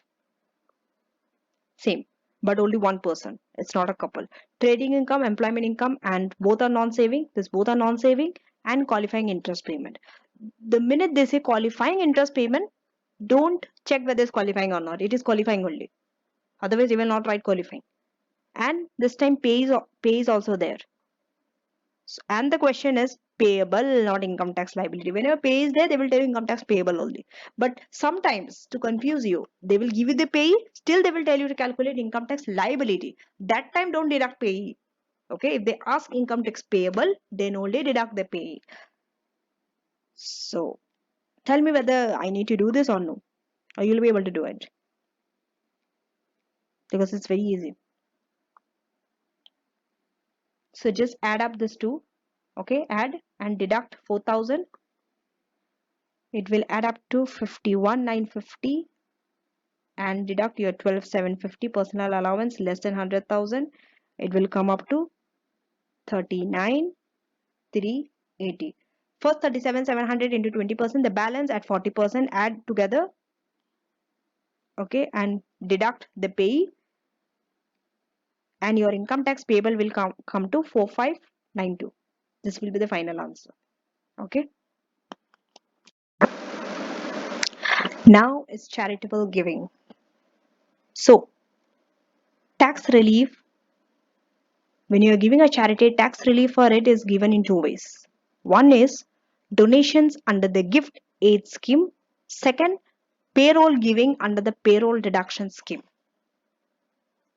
And donations under the gift aid scheme will be covered now, and payroll deduction scheme will be covered later on. Okay, in my later lectures when we go through the employment income. Now, in limited circumstances, tax relief is also available for charitable donations made by self-employed by deduction from their trading profit. How? If a self-employed individuals makes a charitable donation, then that will be deducted from their trading profit. Limited circumstances. Now, donations under the gift aid scheme. We'll go by the first one. Here, donations under the scheme attract relief at the donor's highest rate of tax. Okay, and in terms of contribution, there are no minimum maximum limit. Gift, you can give it as a one-off gift, or you can give in a series of donation installments. You are giving it same person, but in a series of donation, maybe quarterly or monthly or annually, or sometimes one-off gift. Payment are made with a basic rate tax deducted at source, effectively providing basic rate tax relief 20% at the time of payment. And basic rate tax is then claimed by the charity from HMRC. It is deducted at source, and when you are making it, this claim is made by charity from HMRC, the 20% tax rate. Therefore, so this is how you will understand this. If an individual wants a charity to receive $100, what will they do? Individual will pay the charity 80. What about the other 20? Other 20, charity can claim it from HMRC. This is how it works. Okay. So if the taxpayer is a basic rate, okay, obtain the tax relief at the time of payment. How? Only paying 80% of the amount of donation. You don't pay the entire amount of donation. You only pay 80%. That's how you are getting that 20% tax relief. Rather than paying 100, you are only paying 80. For higher at an additional rate, relief comes in two parts. Both the parts you have to know for your exam purpose. It could be in any part. First part, 20% tax relief is granted at the time of payment, same as above. Second, you can extend the band rate. You can extend, not the additional one, only the basic rate and the higher rate band you can stretch like a rubber. See, basic rate level is the first 37,700, right? You can make it more than that also.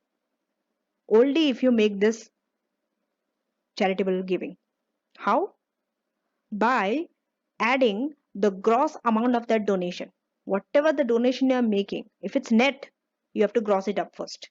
After grossing it up, that gross amount of donation, you are adding it to the basic rate if you're a basic level, or higher rate if you're a higher rate. You can stretch both. So if you stretch both, what happens? The tax that you would have paid at higher rate, now you're paying at basic rate, saving 20% tax.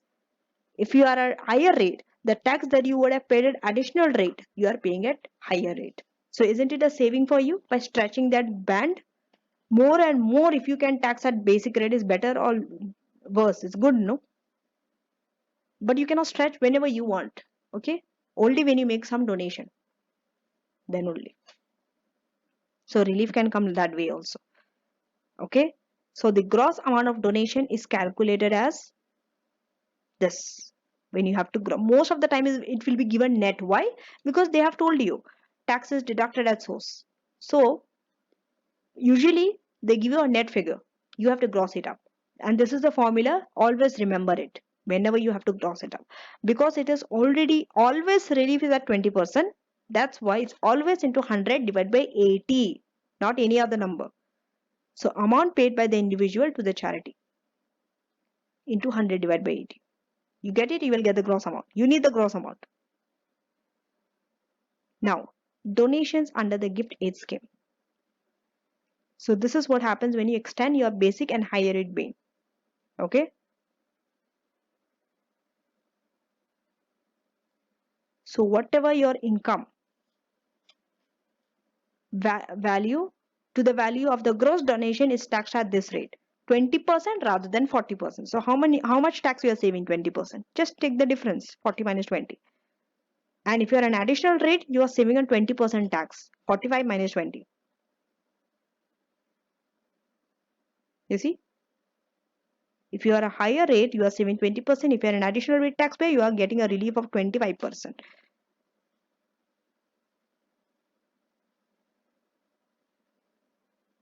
Okay.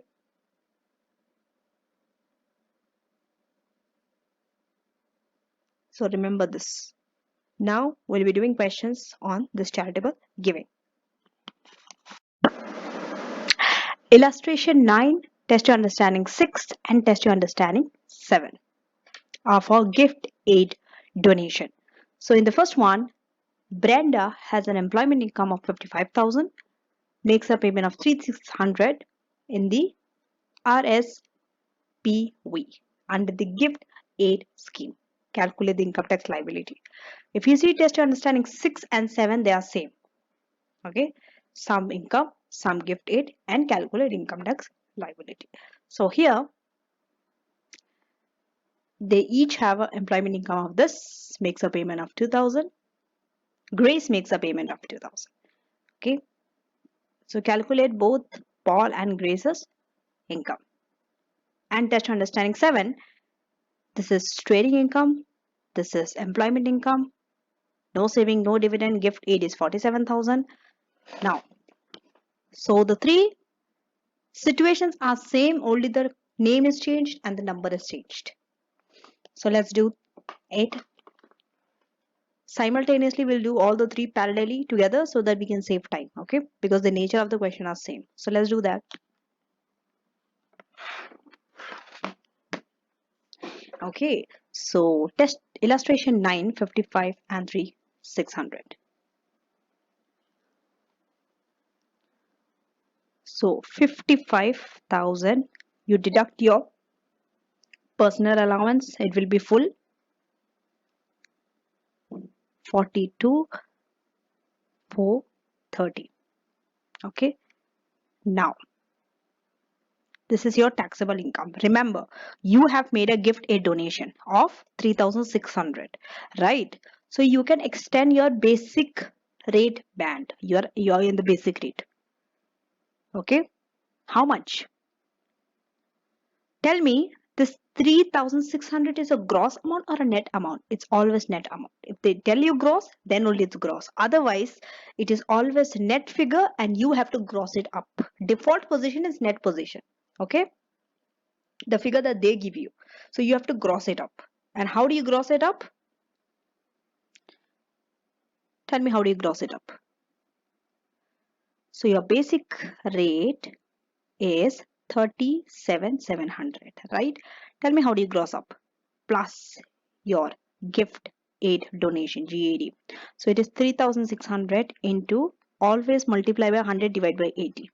Okay, it will be more than 3,600 only because obviously it's a gross figure. So 4,500. So you can add up to and it becomes 42,200. You see, earlier only up to 37,700 will be at 20%. Now up to 42,200 is at 20%. Isn't it a good thing? So this is the extended basic rate band. Now when you are taking tax, it is only basic rate will be on first 42,200. Okay, the extended basic rate band. So this comes under working one. So when you do that,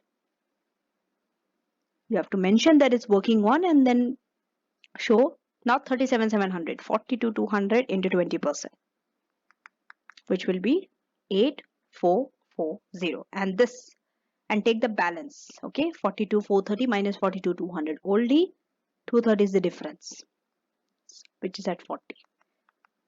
92. Add up 8,532. Okay. Now,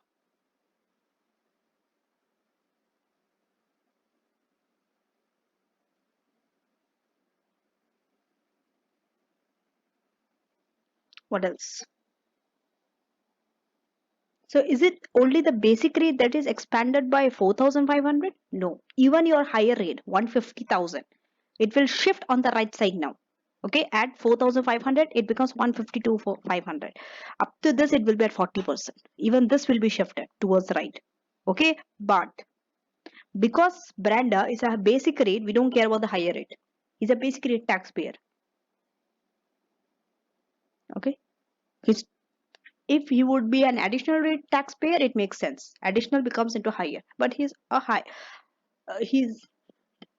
higher and he's falling into the basic. That's why we are more focused on the extension of the basic. Both expense. It's not only one thing expense. When it is expansion, both way expansion. Okay, that's how it works. Now test understanding 6 and 7. So quickly we'll do that. Okay, here only we'll do across. So Paul and Grace. Okay. Employment income. Yeah, I'm just using short form. 54, 345, 54 because they told each have this. Personal allowance will be full 12,570 because it's less than 100,000. 12,570. This amount will be same. Okay. But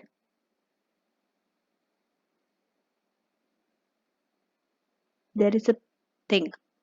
One of them have made a charity. Grace has made a payment of 2,000 to a charity. So he will get an extension of that amount, like the gross amount. But Paul will not get that benefit. That's why the tax will differ even though taxable income is same. Tax will change. So for Paul, okay, there will be no issue, but Grace, yes.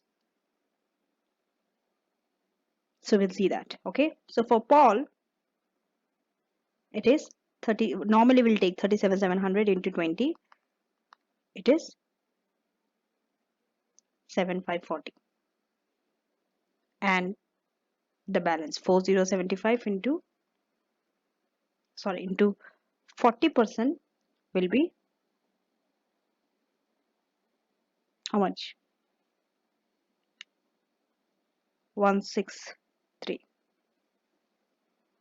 So if you take it, it will be 9,170 for Paul straight away. Paul, there is no issue. We are more focused about Grace because Grace is the one who's making the gift aid donation, right? Her basic rate taxpayer will increase. So we'll see that how. Okay. What was it was 2,000. So we'll gross it up. 2,000 into 100 divided by 80 is how much? 2,500. So gross amount is 2,500. So add this with 37,700. It will become 4,200. Okay. So that's why for Grace, 4,200 is at 20%. 8040, the balance 1,630.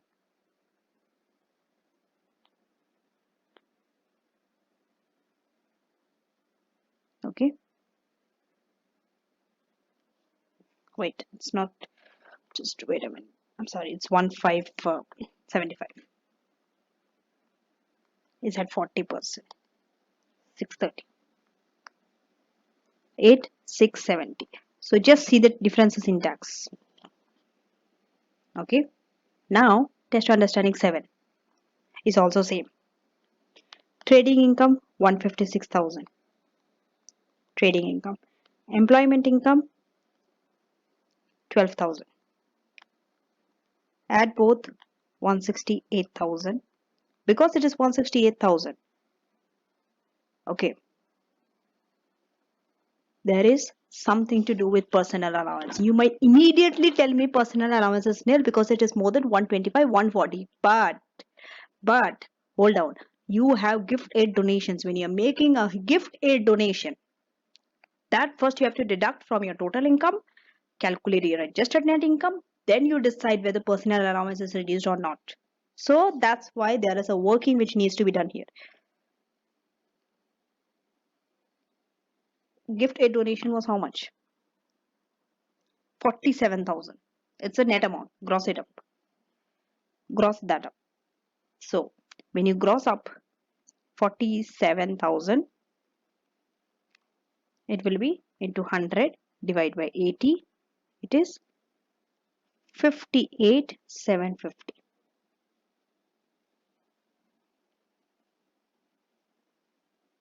But first take your net income. What is your net income? Net income is 168,000. So deduct 168,000, deduct this, the gross amount of gifted donation. It becomes how much?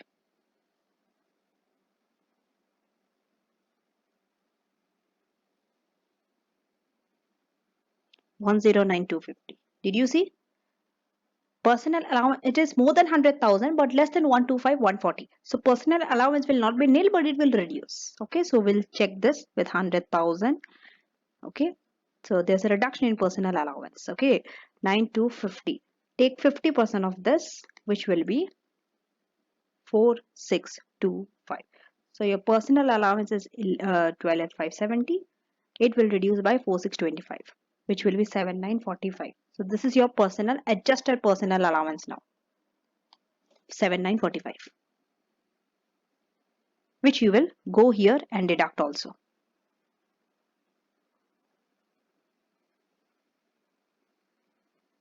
Adjusted personal allowance. Okay, wait a minute.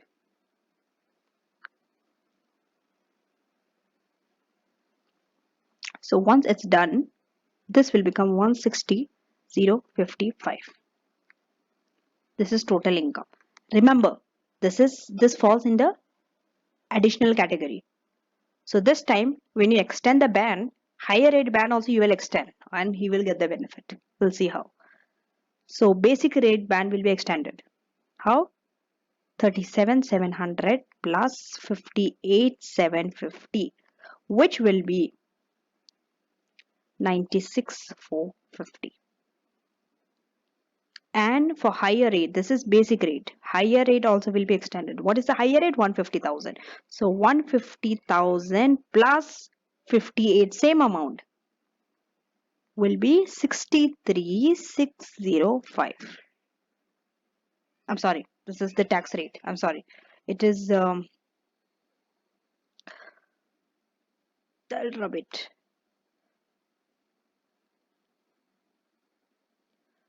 208,750. So 150 becomes 208,750. Okay, now we'll do it. So 96,450 into 20% will be 19 to 90. Okay, so when you're taking higher rate, how are you taking the higher rate?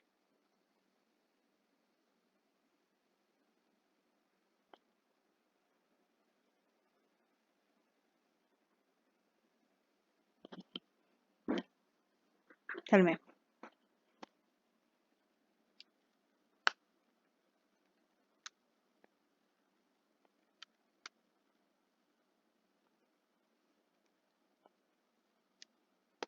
What is this income level? 160. Check here.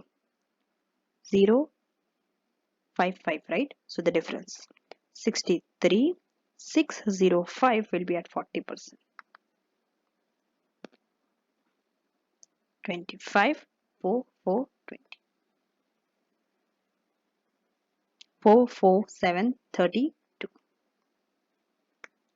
Because he falls less than 208, 750, so this 160 is less than that. So the entire amount falls in the basic and the higher rate. You don't have to touch the additional rate. Okay.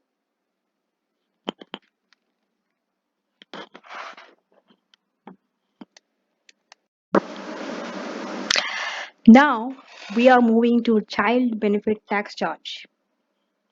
An individual receives a child benefit. Okay. So what is child benefit tax charge? Child benefit is a tax-free payment from the government that can be claimed in respect of a children. Okay. However, a child benefit income tax charge arises where an individual receives this child benefit. If an individual does not receive this child benefit, they don't have to pay any tax, right? No tax charge. Only if they claim a child benefit, then only tax will arise on that. Okay. And that individual. So if they receive a child benefit or on the individual when the individual spouse or civil partner. Okay. Or the individual's partner whom he or she they are living with as if they were married has adjusted net income of 50,000 or more. So this is both for the spouse and whoever is receiving a child benefit. If they have an adjusted net income of 50,000 or more, child benefit income tax charge arises. Okay. Now, this is, you need to remember this. Your adjusted net income is calculated in the same way how we have calculated when we were restricting personal allowance for high income individuals. This is the tax charge. When it's between 50 and 60,000, 1% of the child benefit for each 100 of income over 50,000. Understanding? For each 100, anything over 50,000, tax will arise. But how?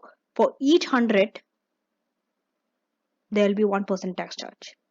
And if it's over 60,000, the amount of the child benefit received.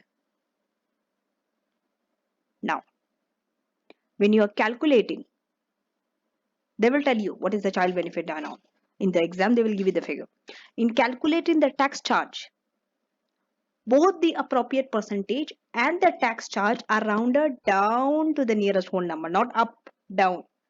Now they have specifically told you round down. So if you round up in your exam, you will not get that mark. Because earlier I have told you whether you round little differences in rounding, examiner will not penalize you. But for child benefit, they told you round down, that means round down, no round up. Sometimes number might be 56. You might round up to 60. No, you have to round it down to 50. Okay.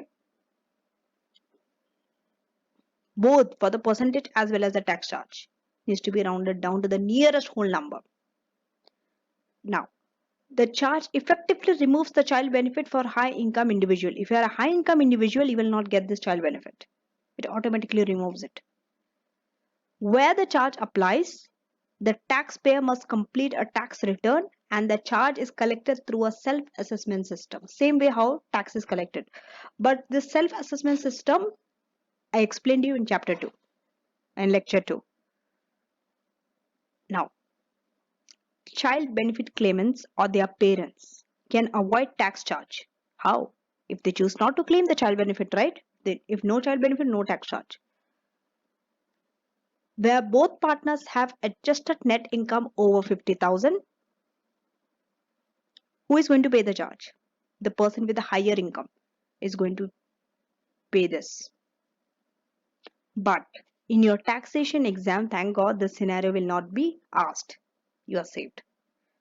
So now let's do question on child benefit tax charge before we move on to our last part of this lecture, that is the tax residency of the individuals.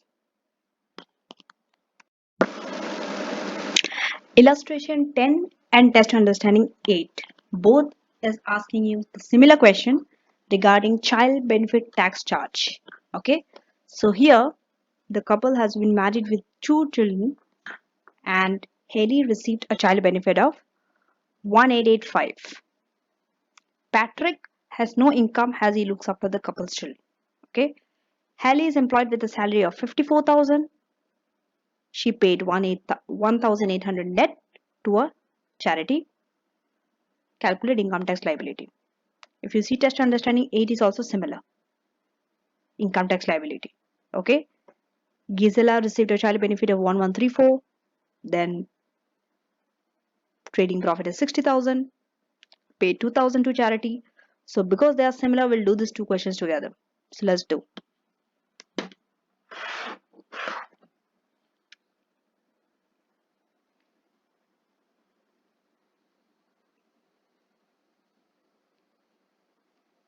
Okay.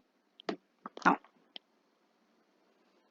so first we'll do for this. Employment income is 54,000. Personal allowance entirely you can reduce. 41,430. Okay, remember, because some payment has been made to the charity, extend the basic rate. How much we have to gross up our gifted donation? How much did gifted donation is done? Net 1,800. So 1,800 into 100 divided by 80, the gross amount is 2,250. This you add with 37,700 and it becomes 39,950. Okay.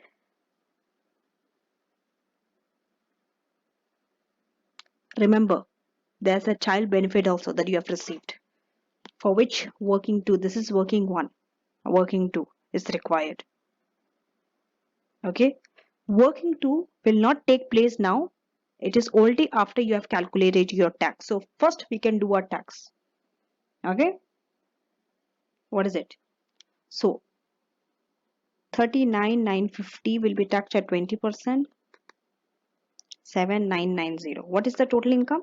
41,430. So the balance 1,480 will be taxed at 40%. 592. Add up. Okay, just keep it like this. Now you have to add something else here. That is child benefit charge, for which you have to do a separate working number 2 that you have to add with your income tax liability. Okay, so let's quickly do that. Working 2, child benefit tax charge. Okay, CBTC. How much was it? Child benefit received 1885. Keep it. So we need the total income, because we have to calculate our adjusted net income. Remember, the way we do that is the same as we have done for the personal allowance reduction. So we need the total income or net income. In this case, it is 54,000. The old income. Deduct our gross gift donation to 250. So adjusted is 51,750. Adjusted net income.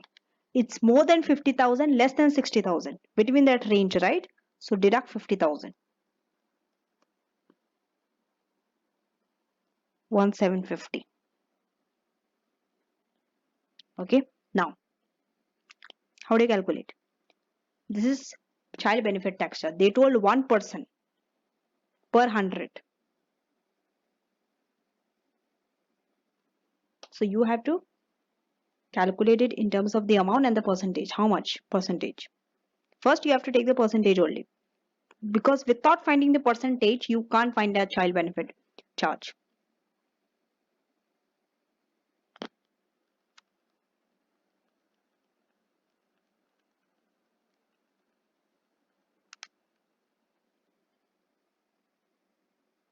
Okay, so 1%. If you take 1% of 1,750, okay, it says 1% per 100 of 1,750. If you take it like this, so 1% of 1,750 is 17.5%. Remember, they told you to round down, so it will be 17%, whole number.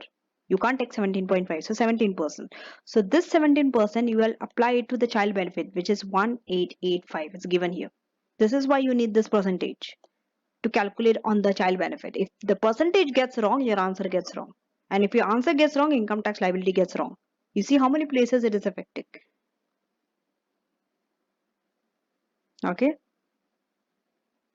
So just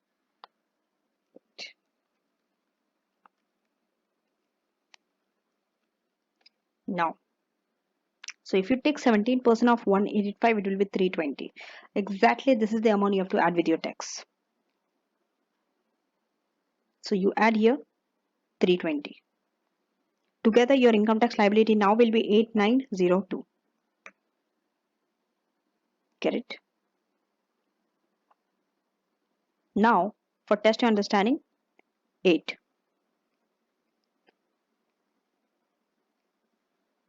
So we'll do that.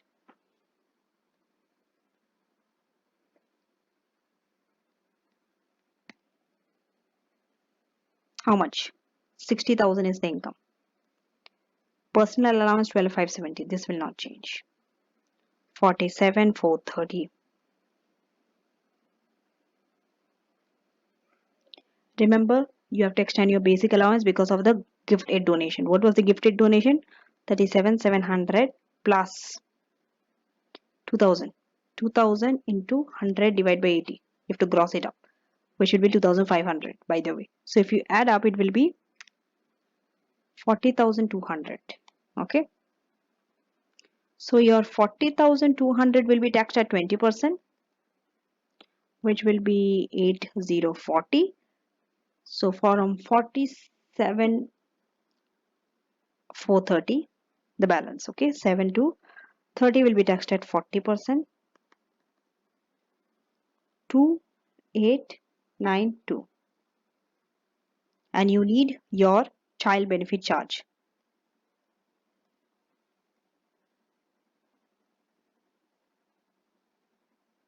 which you have to calculate. It's a little bit lengthier, again working to same way, but you should calculate it. So it's the same way like this, how we have taken. I'll quickly erase this.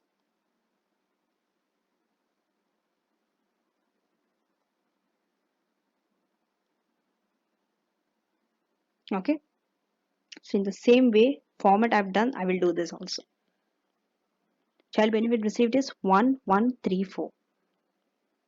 This time income is 60,000.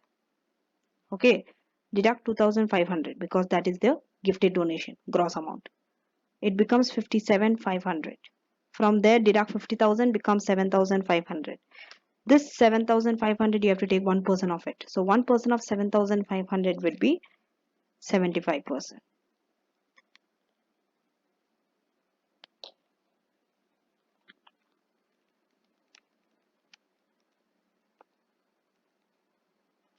Isn't it? 75%. It is exactly 75%. So you don't have to do anything, round up or round down. You are getting the whole number. So 75% of 1134, which is 850. So this 850 only you have to add here. Once you add that here, 11,782. So like this, you have to work out your child benefit tax charge.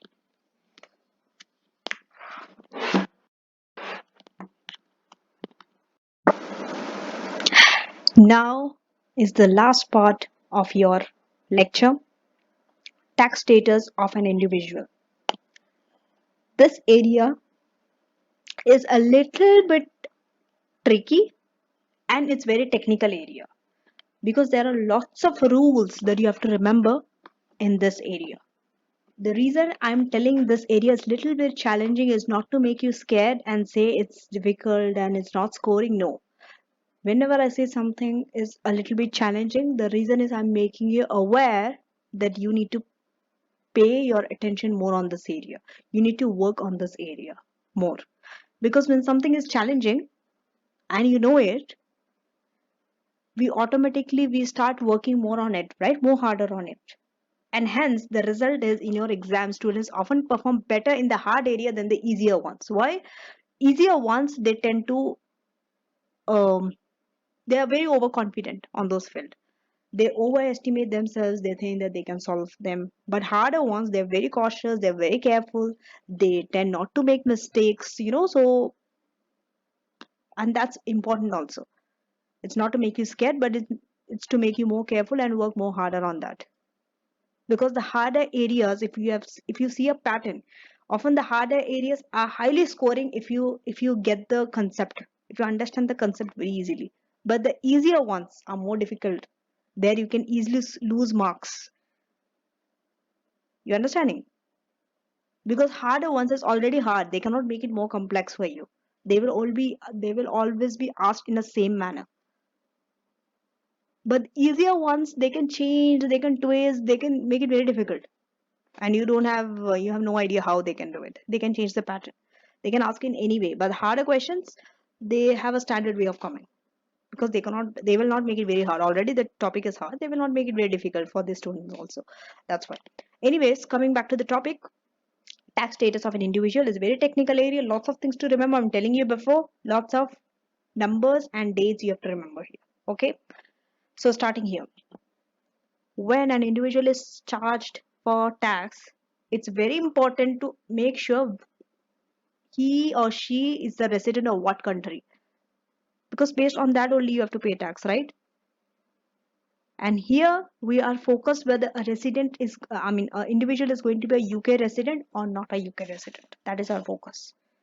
He could be anywhere, we don't care about the other country, only UK. So we have to test it. For that we have some test. Because if a person is UK resident, his income whether earned in UK or abroad will be taxed in UK based on UK tax rates. And if he's not an UK resident, if he's earning any income in UK, only that will be taxed in UK. Others will not be taxed in UK. That's the reason why it's important to know the tax status of an individual, and this question will definitely come in your exam. In your taxation question, this question on this area will come 100%, no doubt. Okay, it's there in your ATX also. Okay, so here all person who is resident in UK for tax purpose will be assessed UK tax on their worldwide income also. Now, definition of a resident. What is the meaning of resident? Individual is a resident in the tax year if he or she or they does not meet one of the automatic non-UK residence test. Automatic non-UK resident does not meet means if he meets the non-UK resident test means it's non-UK, right? He does not meet the non-UK residence test means he's a UK resident. That's what we want to prove, right? Next, automatically meets the UK resident test, or meets one or more of the sufficient ties test. There are 3 tests one needs to meet. One needs to know about it also. First one, non-UK residence test. Second one, UK residence test. Third one, sufficient ties test to test the residency. Okay, and sometimes it happens that an individual, based on this test, an individual might be a UK resident for part of the tax year and not a UK resident for another part of the tax year. But that's not how it works. For one whole tax year, an individual could either be a UK resident or will not be a UK resident. He cannot be both. He cannot be partially this and that. No. One, either UK resident for whole of the tax year or not a UK resident for whole of the tax year. Now, there are procedure to test that, to determine your residency. Step 1, step 2, step 3, and it needs to be followed very strictly in this order. You cannot change the order. Step 1, check for automatic non-UK residence test. Before you check whether UK resident or not, check whether not UK resident or not. Okay, so if it satisfies even one test, non-UK resident, automatic non-UK resident, no need to go to step 2. No need to go to step 2. But if he does not satisfy step 1, that means he's proven that it is not proven that he's not UK resident, then go to step 2. This will check whether you are a UK resident or not. So if it satisfies one test, UK resident. There are so many conditions under those tests, but even if one is satisfied, UK resident. If not, go to step 3. Please understand, if something, you always need to come to this order only. Step 1, if not step 1, then step 2, if not step 2, then step 3. If it is not clear in step 1 only, you will come to step 2. If it's cleared in step 1, no need to go to step 2. If it's cleared in step 2, no need to go to step 3. It's not that you will check all one by one and then you will decide. No, no, no. So step 3 is, if it does not satisfy test 1 also, test 2 also, then step 3. Then you will see how many ties does they have with UK. There are 5 ties.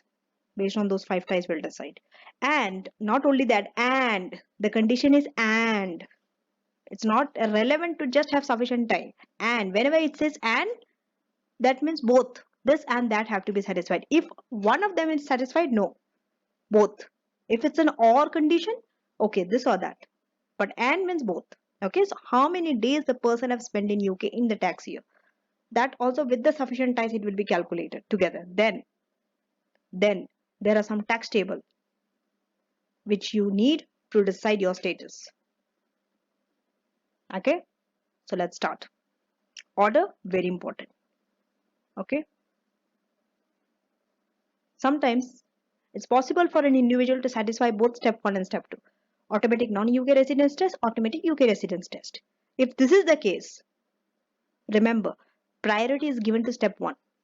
That means he will be a non-UK resident only. No need to continue to step 2. Now, First, we'll start with automatic non-UK residence test. So, an automatic non-UK residence test means an individual is not a UK resident if the individual is in the UK in that tax year for less than. Please understand the condition is less than this numbered days. First, less than 16 days in UK or always remember whenever conditions are there, please see to it in any subject whether conditions are or condition or and condition. Sometimes often students get confused. Okay, so this is or, it's good in a way. Or 46 days, less than 46 days and has not been UK resident in any of the previous 3 tax years. It is not enough for you to check just 46 days. No, and because they told and they are not UK resident for the previous 3 tax years, then non-UK resident. Or 91 days and they work less than 91 days and works full-time overseas. 3 of this condition anyone is met, non-UK resident. Let's go to step 2, UK resident. Here individual has to stay more, not less, more. So individual is in UK at least 183 or more than that. Or individual's old home is in UK. Or individuals work full time in UK. If an individual is in UK at midnight, it is taken as individual is in UK. It is considered like that. If an individual does not satisfy any of the automatic tests, no step 1, not step 2, then what? Then his or her residency will be checked based on the sufficient ties. How many of the 5 sufficient ties test he or she is satisfied and number of days spent in UK. This is that sufficient ties we have been talking about. You need to remember it.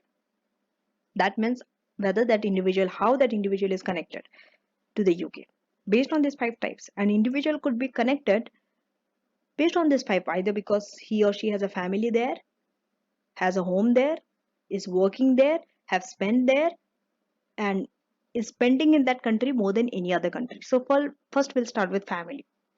Family, if he or she has a family, spouse or any children in UK or has a home in UK and actually he's making use of that home during the tax year, or he works in UK mainly and has spent more than 90 days in UK in either or both of the previous tax years and has spent more time in UK than any other country. Okay. Now, sometimes, what about individuals who are living and arriving to UK? Keeps changing, no? Individuals staying there in UK or not staying in UK, it's fine. It's easy. What about living and going? Living and going. Sometimes people do business abroad, then come back to UK, then again they go. What about those people? For those leaving UK previously resident, okay, that means they are UK resident for 1 or more of the previous 3 tax years. If they are leaving UK, then you have to decide based on the sufficient ties test. You have to take all the 5 ties. But if they are arriving into UK, they are not previously UK resident, arriving into UK. Let's say first time they are arriving into UK, some other resident people. Okay, they are not UK resident for any of the previous 3 tax years. Then only the first 4 ties you take. You don't take the country tie. How can you take the country tie? Because he cannot spend more time in UK than any other country. Then he would be UK resident, right? He has been arriving UK the first time. So except country, all the other 4 ties you will take. And if he's a UK resident previously leaving UK, all 5 ties. Now, so individuals leaving and arriving in UK. When you decide, when you have to determine their residency, first check automatic non-UK, automatic UK residency test. If none, then sufficient ties together with number of days in UK. This is this table. It will be given to you in the exam, but let's go through this. Okay, you need this table very heavily whenever question on residency comes. So first one, less than 16 days in UK for previously resident, not previously resident. Previously resident means they are trying to leave UK. Not previously resident means they are arriving in UK. So less than 16 days, previously resident, automatically not resident. 16 to 45 days, Resident if 4 UK ties or more. Resident if 3 UK ties or more. Resident if 2 UK ties or more. Resident if 1 UK tie or more. So you see the pattern. The more the number of days in UK, the less and the less UK tie you have to take. The ties, sufficient ties test. You can see the relation.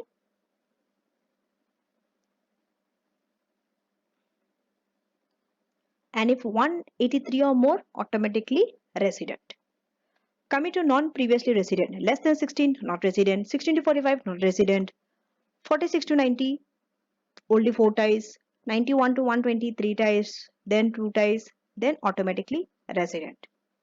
The middle ones are little, you have to go through it over and over again until it is memorized. First and the last is often easy. Okay. Now, see these rules. If you go through these rules clearly, you will see a pattern. The pattern is government is making it very difficult for someone living UK to claim that they are not UK resident. They cannot lose their UK residency easily when they are leaving UK. But someone who is arriving into UK, they can say that they are not UK resident. It is easier for them to tell that. But for someone who is leaving UK, they cannot say I'm not a UK resident. They are making it harder. Why is they doing it? It makes logic also if you think. I mean, obviously logic will not be asked in your taxation exam, but make it a point that you understand the logic also, because then you will never forget it. Once you understand logic behind something, chances are they never forget something. Otherwise, it's very difficult. Plainly, you just keep memorizing, it becomes boring also. So the reason is because it is very common someone coming to UK that they might not be a UK resident. But someone who is leaving UK, it's they will try to manipulate. Why? Because they want to save themselves from paying that UK tax on their income. They can live in UK, just say they're staying in UK for 5 years, they have been earning income there. Suddenly one day they decide to leave because taxes are huge. So they can easily escape from paying tax, saying that they are not UK resident. Or they might be earning income abroad, not paying tax in UK, saying that they are not UK resident. That's why government is making it difficult for them to say that they are not UK resident. Understand? So makes sense. Now, from your exams point of view, make sure you know the definition of residence. You should be able to apply them in the scenarios given to you in the exam. You might be asked a written response also in section C. Okay. However, in income tax, the individual will always be resident in UK for the purpose of income tax. Computational question. Computation means when you have to calculate. We are not saying about discussion question. When they have to discuss, they will tell you this person went to UK, that person stayed that many days. If a question is like this, where you don't have to calculate tax, yes, but calculation part, always a person will be UK resident. You don't have to worry about it. That's why they will always be taxed on their worldwide income also, UK income also, in the UK's tax rate. Okay. So remember, you will never be asked to calculate tax liability for someone who is not a UK resident. You will not be asked. So don't worry. They will only ask as a discussion question, just to check whether you have the knowledge of residency or not. Now, so let's summarize this residency rule before we do questions on this. Okay, we have some questions on this. Before the questions, let's summarize what we have discussed, because it's a little bit lengthier, I know, more technical. That's why I have thought to summarize it. Resident in UK, three things: UK residency test, non-UK residency test, UK residency test, sufficient ties test. Under non-UK residency test, individual in UK less than, in the tax year, less than 16 days, 45 days, I mean less than 46 days, and not a UK resident for last 3 years, or 91 days and work abroad. Okay. Now, UK resident, automatically they are resident if 183 days or more, old home in UK, work full time in UK. FT work stands for full time. Sufficient test. First one, family time, having spouse or minor child. 2, old home in UK, used in tax year. 3, most of the work in UK. 4, days in UK in the last 2 tax years greater than 90 days. Country tie, most of the time spent in UK.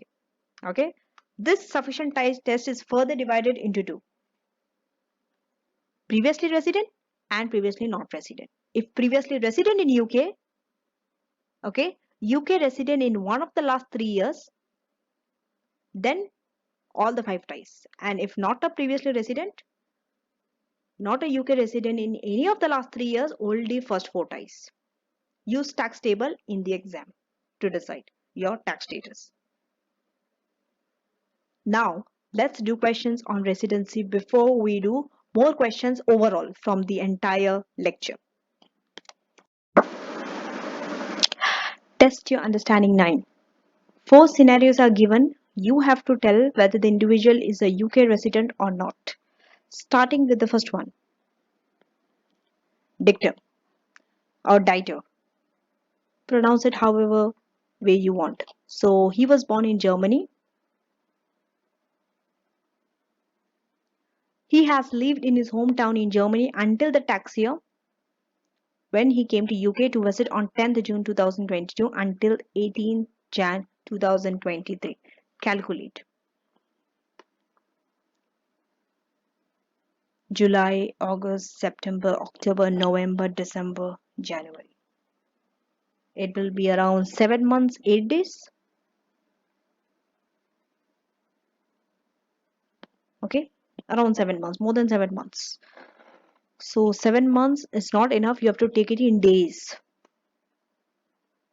Okay, so 7 months. So for July, I mean, you have to take number of days in July, August, September, like that. You count and see. So from 10th June, you have to add up to 18th Jan. Okay. So if you take it like that, he has been more than 183 days. It is very easy. You can even make it up from the 70 months. See, 6, okay, 7 months, okay, 7 into 30. Because 30 days per month, maybe some months might have 31 days. So 7 into 30, if you do, it will be 210, which is more than 183, right?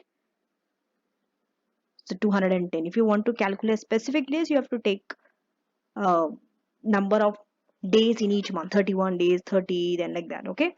So anyway, the total days, if you calculate it, it will be 222 days. This is more than 183 days. We can do one by one because they are separate. Okay, they are separate people, so it's not dependent on each other. So first one, you can just straight away do it. Okay, one more than 183 days. So tell me, is a UK resident or not? He will be treated as a UK resident automatically because more than 183 days. So UK resident, because more than 183 days in UK in the tax year, automatically UK resident according to the table. 2. Simone was born in France. She lived in her hometown in France until tax year when she came to UK to visit for a month, 30 days. Less than 46 days. Was not a UK resident. So she will be not a UK resident. Automatically not a UK resident because less than 46 days. Not a UK resident. Because previously not a UK resident and less than 46 days, automatically not a UK resident. So not UK resident. Third one, Fred spent more than 300 days in UK and has been UK resident. Gave up on work on 5th April and on this one he said after the holiday he did not return to UK until 6th April 2023. Tell me. Tell me about this. You have to calculate the number of days that he have spent in UK in the tax year.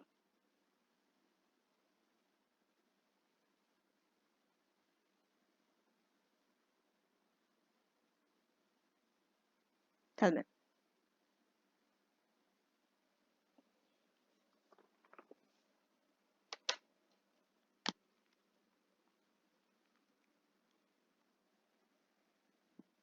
See, just calculate from 5th April to 30th April and 18th day from May. Add and it will add up to 42 days, which is less than 46. So Fred has been in UK 42 days in UK in the tax year. Okay. So he has spent too many days in UK to be automatically not resident.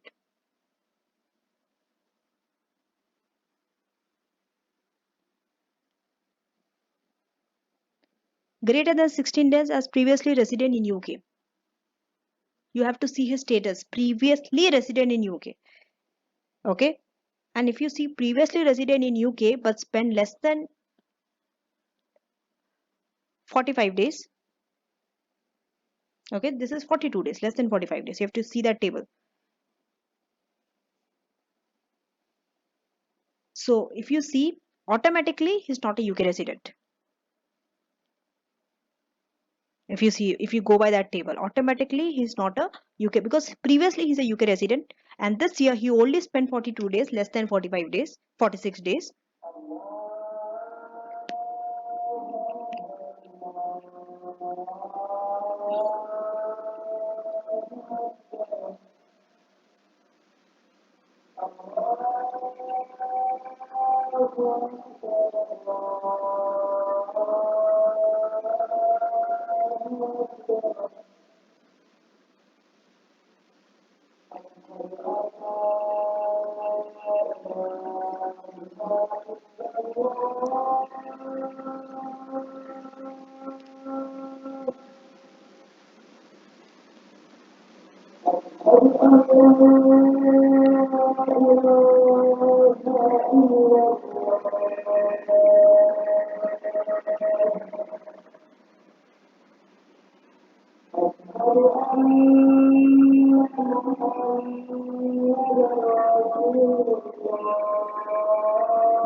Okay, so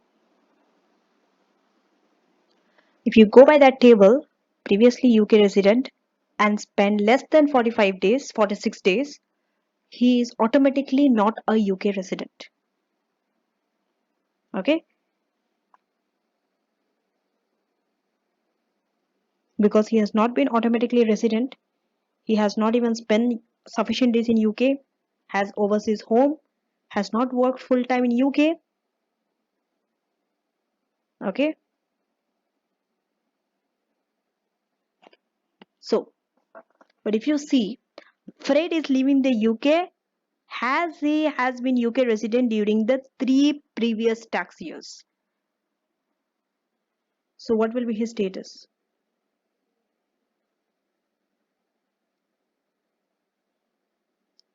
He falls in between 16 and 46 days. Okay, he was in UK between this 16 and 45 days. So because he falls in this range, according to the table, must meet at least 4 of the UK ties test to be deemed UK resident. First 4 ties he has to meet to be deemed as a UK resident. First one, close family tie. Does he? Tell me. Yes, he meets the close family tie. Because if you see, he has spent more than 300 days in UK. He just gave up work in UK just for few days back. Okay. And it said that he went around the world holiday. He did not return to UK until 6 April 2023. He just went UK for a temporary purpose. So he missed the family tie. Accommodation is also there because he made use of his UK home. Then days in UK. Okay, spent more than 90 days in UK in both of the previous two tax years. If you have to see the days in UK, spend more than 90 days in both of the previous two tax years. And country type. Spend more time in UK than any other country. True. Therefore, he is a resident. Okay, he's a UK resident for the tax year. This is a little bit complicated, I know, the third one, because you have to see a lot of tests, but yes. Hold on. Oh, I missed out. Okay, so here they have told the number of days and all. He spent 5 weeks in the second home. Did not spend more than 10 days in any other country. So yeah, number of days also it told. So it told about the family also. That's why I was thinking, how did they meet the family ties? Okay, anyway. Fourth one.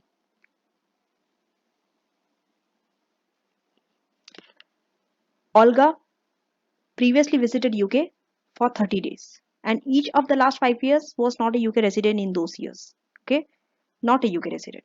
On 6th April, purchased a holiday cottage in UK. Tax year she visited UK for 80 days. Staying in her UK home apart from the 2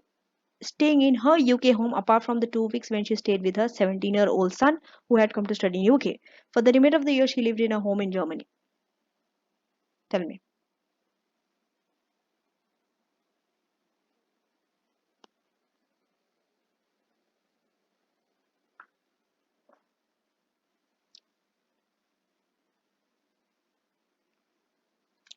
$80, right? So which is greater than 46 days. First, we'll check the non-UK residency test. Even though she has been in UK for less than 91 days, if you see, which is 80 days, right? She does not work full-time overseas. You have to write all those points. I'm not writing it, I'm just explaining you. She does not spend sufficient days in UK and has a home in Germany. If you see, sufficient days she does not spend in UK, has a home in Germany itself says that automatically she is not automatically UK resident. Okay? Even in any of the previous 3 tax years, she was not a UK resident. And she has spent between 46 and 90 days in UK. Therefore, must have 4 UK ties to be considered UK resident. Same like the previous one, third one. Between 46 and 90 days. So first 4 ties. Okay. So if you see only 2 UK ties she means. One is family, one is house. Not enough. Not UK resident.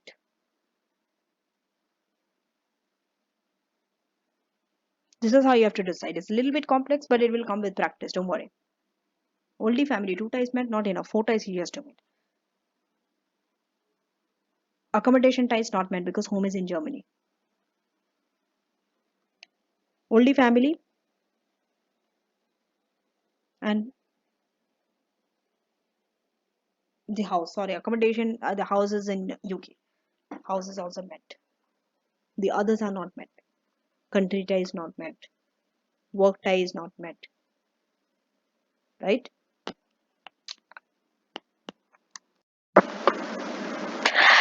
Now, there are some questions at the end of each lecture. So, test your understanding 10. You have to select the right one out of the 4 options. Which of the following is an exempt income? Property income, salary, dividend from ISA, or building society interest? Correct answer is very easy to see. Okay, whereas the other income are they are taxed. Property and salary are non-savings, and building society interest is a saving income. Now, test your understanding 12. I have skipped test your understanding 11 and also the following test your understanding The reason is there are calculations where you have to calculate taxable income, income tax liability, income tax payable. You will be able to do it. Go back to the textbook and please make sure that you attempt those questions. Okay. Test understanding 12. Out of this four, which of this interest payment is deductible from the total income? A. Interest on loan to buy an interest in partnership. B. Interest on loan to invest in a machinery for sole trader business. C. Interest on a loan to purchase UK property to be rented as a furnished holiday accommodation. D. Interest on loan to purchase a foreign holiday which will not be rented out. The correct answer is A, because we have read about employees and partnership. Now, test your understanding 15. 13 and 14 are calculation questions. I've skipped it because I've covered enough questions in this lecture, so I've skipped it. So starting with test your understanding 15. The couples are there. They have a joint property where the percentage of Lucy is 75, Ricardo is 25, and the rental income is 15,000. They have not made any elections regarding the property. So how their income will be taxed? Is it Lucy will be taxed 15,000 fully and Ricardo not taxable? Both will be taxed 50-50%. C. Lucy is 11 to 50, Ricardo 3,750 based on their percentage, or income is not taxable. The correct answer is B. Both will be taxed 50%, 50%. That is 15% of 50% of 15,000 is 7,500. Both will be taxed equally because they have not made any election regarding the property how they will be taxed. If they would have made an election that they want to be taxed based on the actual percentage, then it makes sense 75 and 25%. Because they have not made that election, 50-50. So correct answer is B. Test understanding 16. This is the last question before we summarize the entire lecture. Now, Pierre Perry was born in France, working full-time in UK, was UK resident for the last 5 years, plans to return to France. He has two ties with UK. Okay, what is the maximum number of days that Perry could spend in UK without being treated as UK resident in tax year? You see, now you have to select the number of days. The question has been reversed. Understand, what is the maximum number of days he could spend in UK without being treated as a UK resident in tax year? Maximum, highest. He gets 10, and also he will not be treated as UK resident. The purpose is he should not be treated as a UK resident while staying in UK. What is the maximum number of days? Is it 121, 120, 30, 90 or 91 days?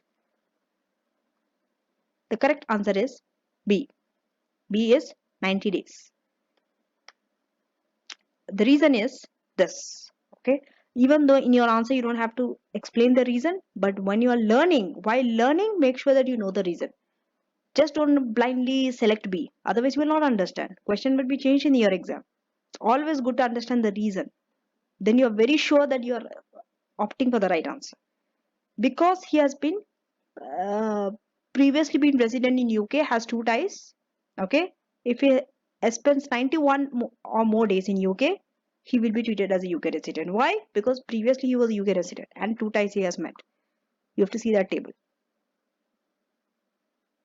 So maximum days is 90 days you can spend in UK to be treated as a non-resident.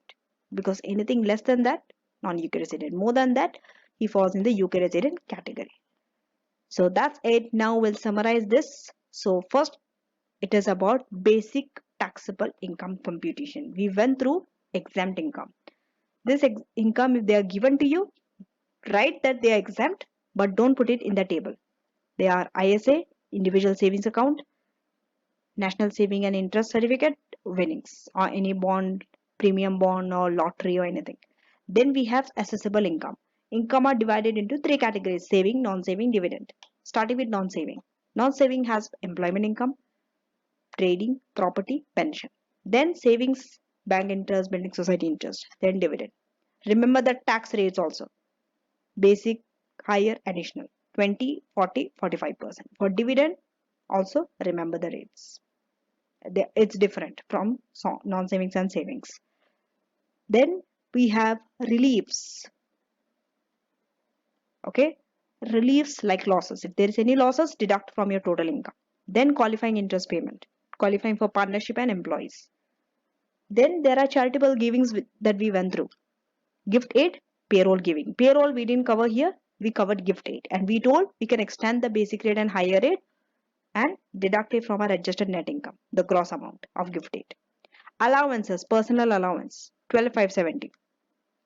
You can withdraw this. Okay, marriage allowance, fixed amount only you can transfer 1 to 60. Okay, and if you take 20% of it, that is the max you can transfer. Then income tax payable, rates of tax, basic rate, higher rate, additional rate. Okay, extend the ban by gift aid donation. The gross amount, you have to gross it up. It will be given to you net. How do you gross it up? Multiply by 100 divided by 80. Then child benefit income tax charge. The way we show it is the same way how we have calculated reduction in personal allowance. 100 minus ANI minus 100 into 50. Here we take it over 50,000. So we deduct 50,000 minus the excess and take 1% of it. Get the percentage, round down. Okay, we have to round down the percentage. So this also you have to add with your income tax liability. Then comes payee. Deduct from the employee's income. Employer does it. And deduct this from your income tax liability to get income tax payable. Okay. Thank you for watching, and I shall see you in lecture 4 with more of incomes, and we are going to discuss more on non-savings income. Non-savings income is a wide topic. It has many different lectures. Going to have one on employment income, one on pension, or one on property income, investment income. So many types of incomes are there. Then we have NICs, whereas savings and dividend, they are small topics. They will not take more than one lecture. But non-saving is divided into many different lectures. Okay. Thank you for watching, and don't forget to subscribe to my channel if you haven't subscribed yet. And if you want to take this PPT slides, go to my channel about section, go to the taxation lecture, TX lecture, and click there and download all the slides. And if you want to get the revision kit and the textbook, the latest, you can get it from same about section on my channel. Not taxation lecture, but ACCA material. There are other books also that you can download, but they are not the latest. They are not till 2020. I mean, that is not from September 2023. It is till June 2023. I have not received the latest textbook yet, but only for tax and ATX I have the latest textbook and kit. But for other subjects I have not received it. And if you have questions to ask regarding the latest textbook and kit, please use ACCA Study Hub till you get the latest textbook and kit from Kaplan or BPP. Okay, and take care and see you in the next lecture.